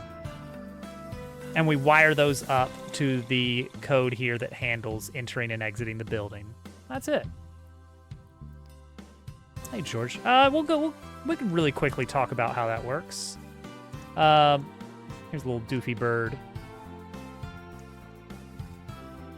Yeah, there's a little bit of thickness to the characters. The NPCs are typically these thin rectangles, specifically because it looks awkward if you bump into them from behind and you can't get very close to them. The player, however, is a capsule. As much as I don't know. Maybe it's just the N64 DNA running deep in my childhood blood that makes me hate capsule colliders. I don't know what it is, but I feel them when I'm playing a game and you can almost jump up on a ledge and you can see that the character is like sliding a little bit on top, but not quite. It's like, that's a capsule. I can see it. Don't like it. It's fine. It's fine. It helps a lot with imperfect ground, so you can kind of slide over it. But anyway, yeah, the player is a capsule, but everything else is just a basically just a box collider. And so the effect is that you get you can collide in pretty close, not as close as if the player also had a rectangle.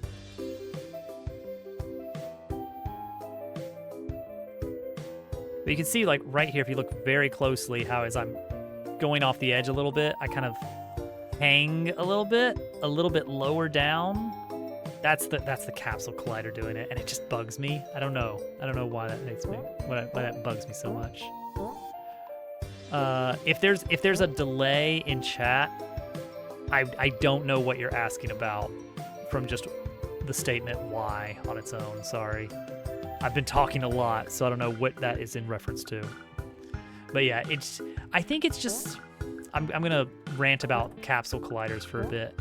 I think it's just the fact that I can kind of see the game a little bit in that way. And that might just be nostalgia glasses. When playing old 3D games from my childhood, you know, notwithstanding that I was mostly Super Nintendo kid. But in N64 and GameCube era, I guess capsule colliders weren't, if they were being used, they weren't obvious. And so in my mind, it was just like, this is a game world. Maybe there's some glitches, maybe there's not, but it's like, this is the game world, this is fine. But when I play a game these days, after getting deep into game dev... gotcha. Yeah. Getting deep into game dev, now I'm like, now I know how the sausage is made, and it kind of breaks the illusion a bit. When I see a game and I see the capsule, I'm like, I know what's happening there. Now I suddenly, the illusion is broken, and I no longer see this colorful character. I now see collider boxes and sprites and all this other stuff. But yeah, it is mostly just to help with movement. And the rectangles are just to make it so that these characters can get much, much closer to each other in the depth dimension.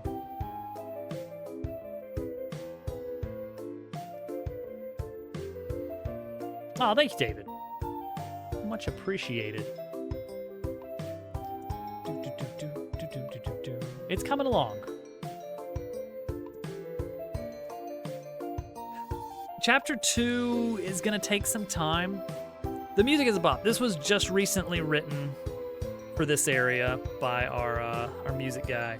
Our music guy. By our, I mean me and you, chat. Our music guy, Casual, has been knocking out of the park. Oh, thanks, Mr. Mike. If anyone does want to try out the game, everything I've finished so far is free. You can play it on Steam. It's a free Steam demo. If you liked Paper Mario 64, Paper Mario Thousand Year Door, or Bug Fables, this game is a love letter to that micro-genre. And I've been having a blast making it. But we still have so much to do. All right, the stairs are good, though. Stairs look good. It is an RPG, yeah. It's turn-based combat. Low damage numbers. That's a very important part to me, is that, like, you play like a Final Fantasy game. It's like, you're dealing 3,700 damage. I'm like, is that good? I don't know. But in this genre of games, when you deal 4 damage, that's supposed to be like a whoa kind of moment. It's a big deal when you hit 4 damage. You're supposed to feel very strong doling out 4 damage in one turn. 9,999? That sounds like a lot. Well, I'm afraid not. You're like 4% through the final boss.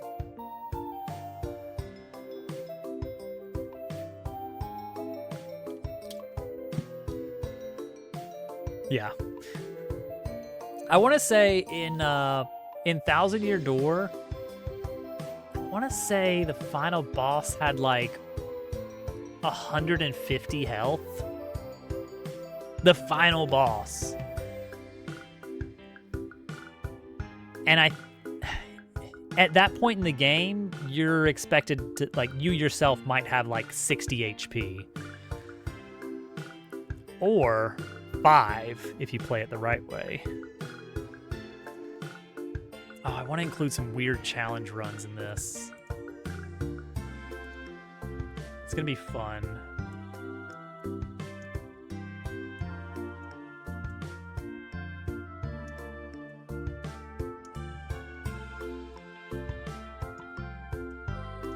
Oh, yeah, you know, if this kind of bleeds over a bit, that's actually really nice.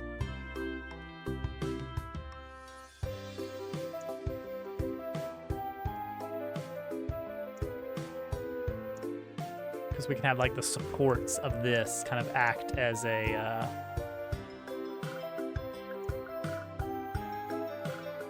there we go, look at that. Yeah.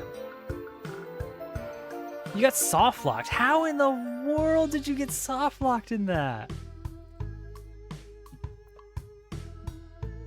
Oh geez, that's scary. Ugh.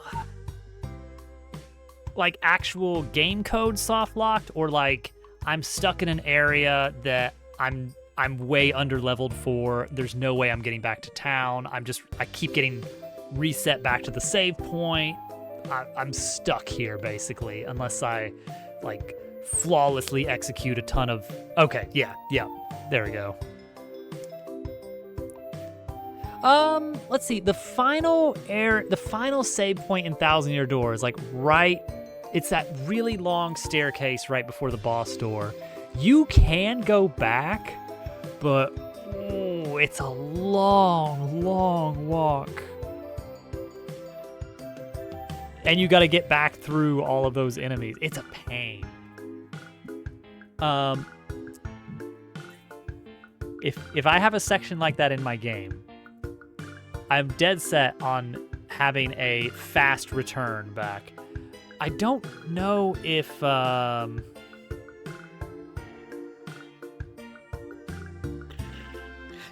there's no there's no point of no return in Thousand Year Door. You can always go back. It's just really hard to get back because Chapter 8 is long and it's effectively a straight line, with the exception of the kind of the Astrolabe kind of palace. I don't know what it was called.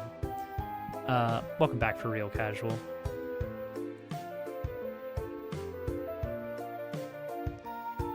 But no, it's a pain to get back. Even if you had seen it, it's not a recommended journey. No, Origami King, despite its many flaws as a Paper Mario game, is still a good game. And it did have a long final area, but once you... It's weird. How did they insert it? They put a pipe right before the boss door, but I don't think it's there the first time. It's only there if you return to the save point after either A, failing to the boss, or B, just turning the game off and turning it back on. I think either one of those triggers a warp pipe appearing that takes you back outside to the area where you can quickly get to the fast travel network in that game. But yeah, it's good.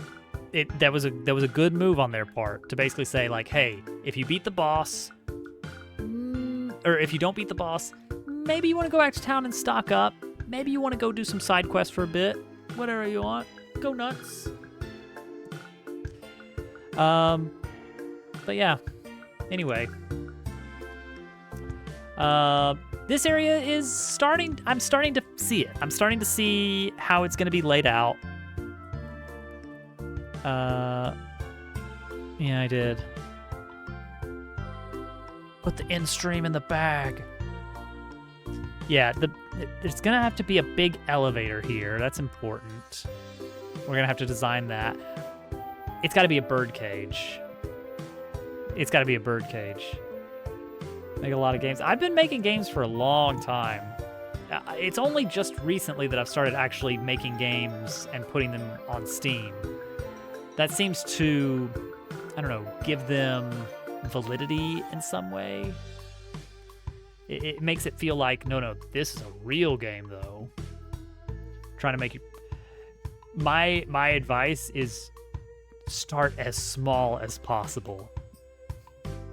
Because every time you make another game, it gets easier and easier. So get the first game out of the way so that you can start on the second game and the third game and the fourth game and the fifth game. Like, my recommendation is make a guess the number game. The computer is thinking of a number 1 through 10. What is it? Click a button. You're right, or you're wrong. Play again, and that's it. That's the game. Because that is enough to get you into the engine, learning basic elements of like, how do I make something show up on screen? How do I accept user input? Lounge management. Now we're talking. Okay, you already got your first game done then. Now it's time for the second game. But yeah, just make as many... I think making a ton of games is really the strategy for getting good at making games. Thank you for the follow. All follows are anonymous. Because the more games you make, the more different problems you run into that you will learn how to solve.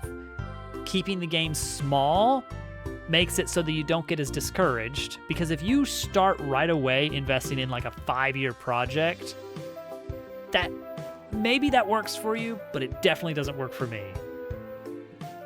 It should have been TLC. Waka waka. Okay, let me add some quick notes here. First off,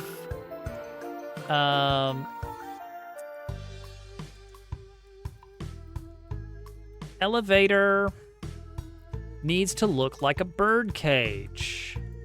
That's a freebie. That's easy. Leaves need to sway. That will be cool. We want some leaf shadows visible up here. Like, we're pretty high up, but maybe not all the way up, right? There can still be like a few shadows of leaves on this top branch. So let's just say few leaf shadows.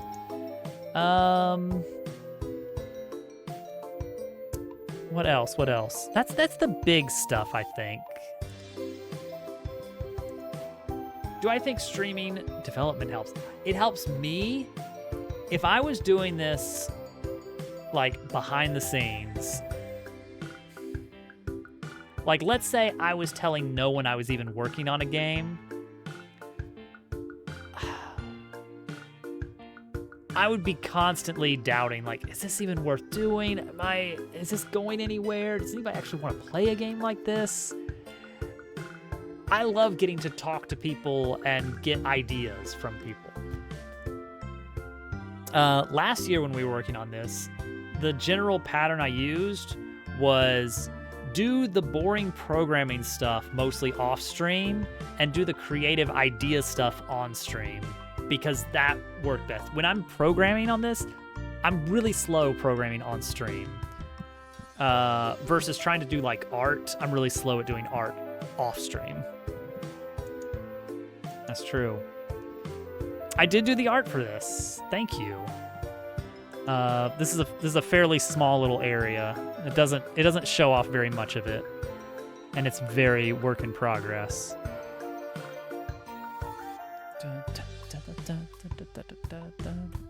But yeah, it's been fun. It's been a very fun project. I need to debug something or other to jump to a different area whenever I so choose. Let's see. Let's go to the main hub. The main hub is fun, right? Even though it's huge and takes ages to load. There we go. Wait for it. There we go. The hub world. The hub area. I love the lights and shadows. Yeah, it's a really good one. I feel like this guy's animation is like just a little bit too subtle. But it works. It works. Everyone's always moving a little bit. I keep thinking like, oh, I need to exaggerate animations more, and then I just don't.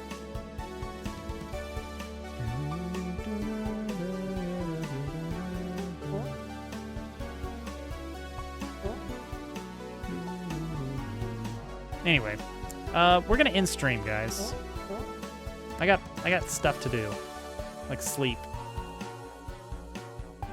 If you are interested in this video game and you would like to try it out, everything I've finished is free, and you can play it on Steam. You don't have to manage the downloader or anything. You just have to go to Steam and get the demo. It's free, and it's basically the entire finished product that I've made so far. It is only chapter 1, though. It is very different. I think one of the main principles are not that different overall, of like organizing code, thinking ahead on what types of pieces you're going to need, reusing assets, that kind of stuff. However, it really depends if you're building something with an engine or from scratch. If you are building from scratch, 2D is of course significantly easier to bootstrap yourself with. You need Dab Worlds on Steam, maybe someday. It would be a huge process. If you're doing Godot, 3D and 2D are generally the same basic idea. It can be a little bit daunting to get into 3D because creating assets is very different. In 2D, if you just make a really crappy PNG in your, image editor of choice, you've got your character ready to go. In 3D, you can't just slap together a 3D model without a lot of learning. Blender is extremely powerful, but complex. I love working in it. It's fun. But gosh, you gotta be ready for that. But as far as setting up like movement and collision stuff, 2D and 3D are not that much different. All right, we're getting out of here. Folks, thank you for hanging out. If you like what you saw, I do this, I stream Sunday, Monday, Wednesday, Friday, same time each night for about 2.5 hours. Paper Robot, available now on Steam as a demo, is a big project. Chapter 1 is done, but I'm planning on this game having at least 7 chapters. So, it's going to take a bit. It's going to take a bit. But definitely consider grabbing the demo if you don't have it. It's free, and it's fun, and it's got lots of frogs, and you'll love it. That's me making my sales pitch. That's it. Nothing to sell. It's free. Go play it. I'll be back tomorrow. Bye, everybody.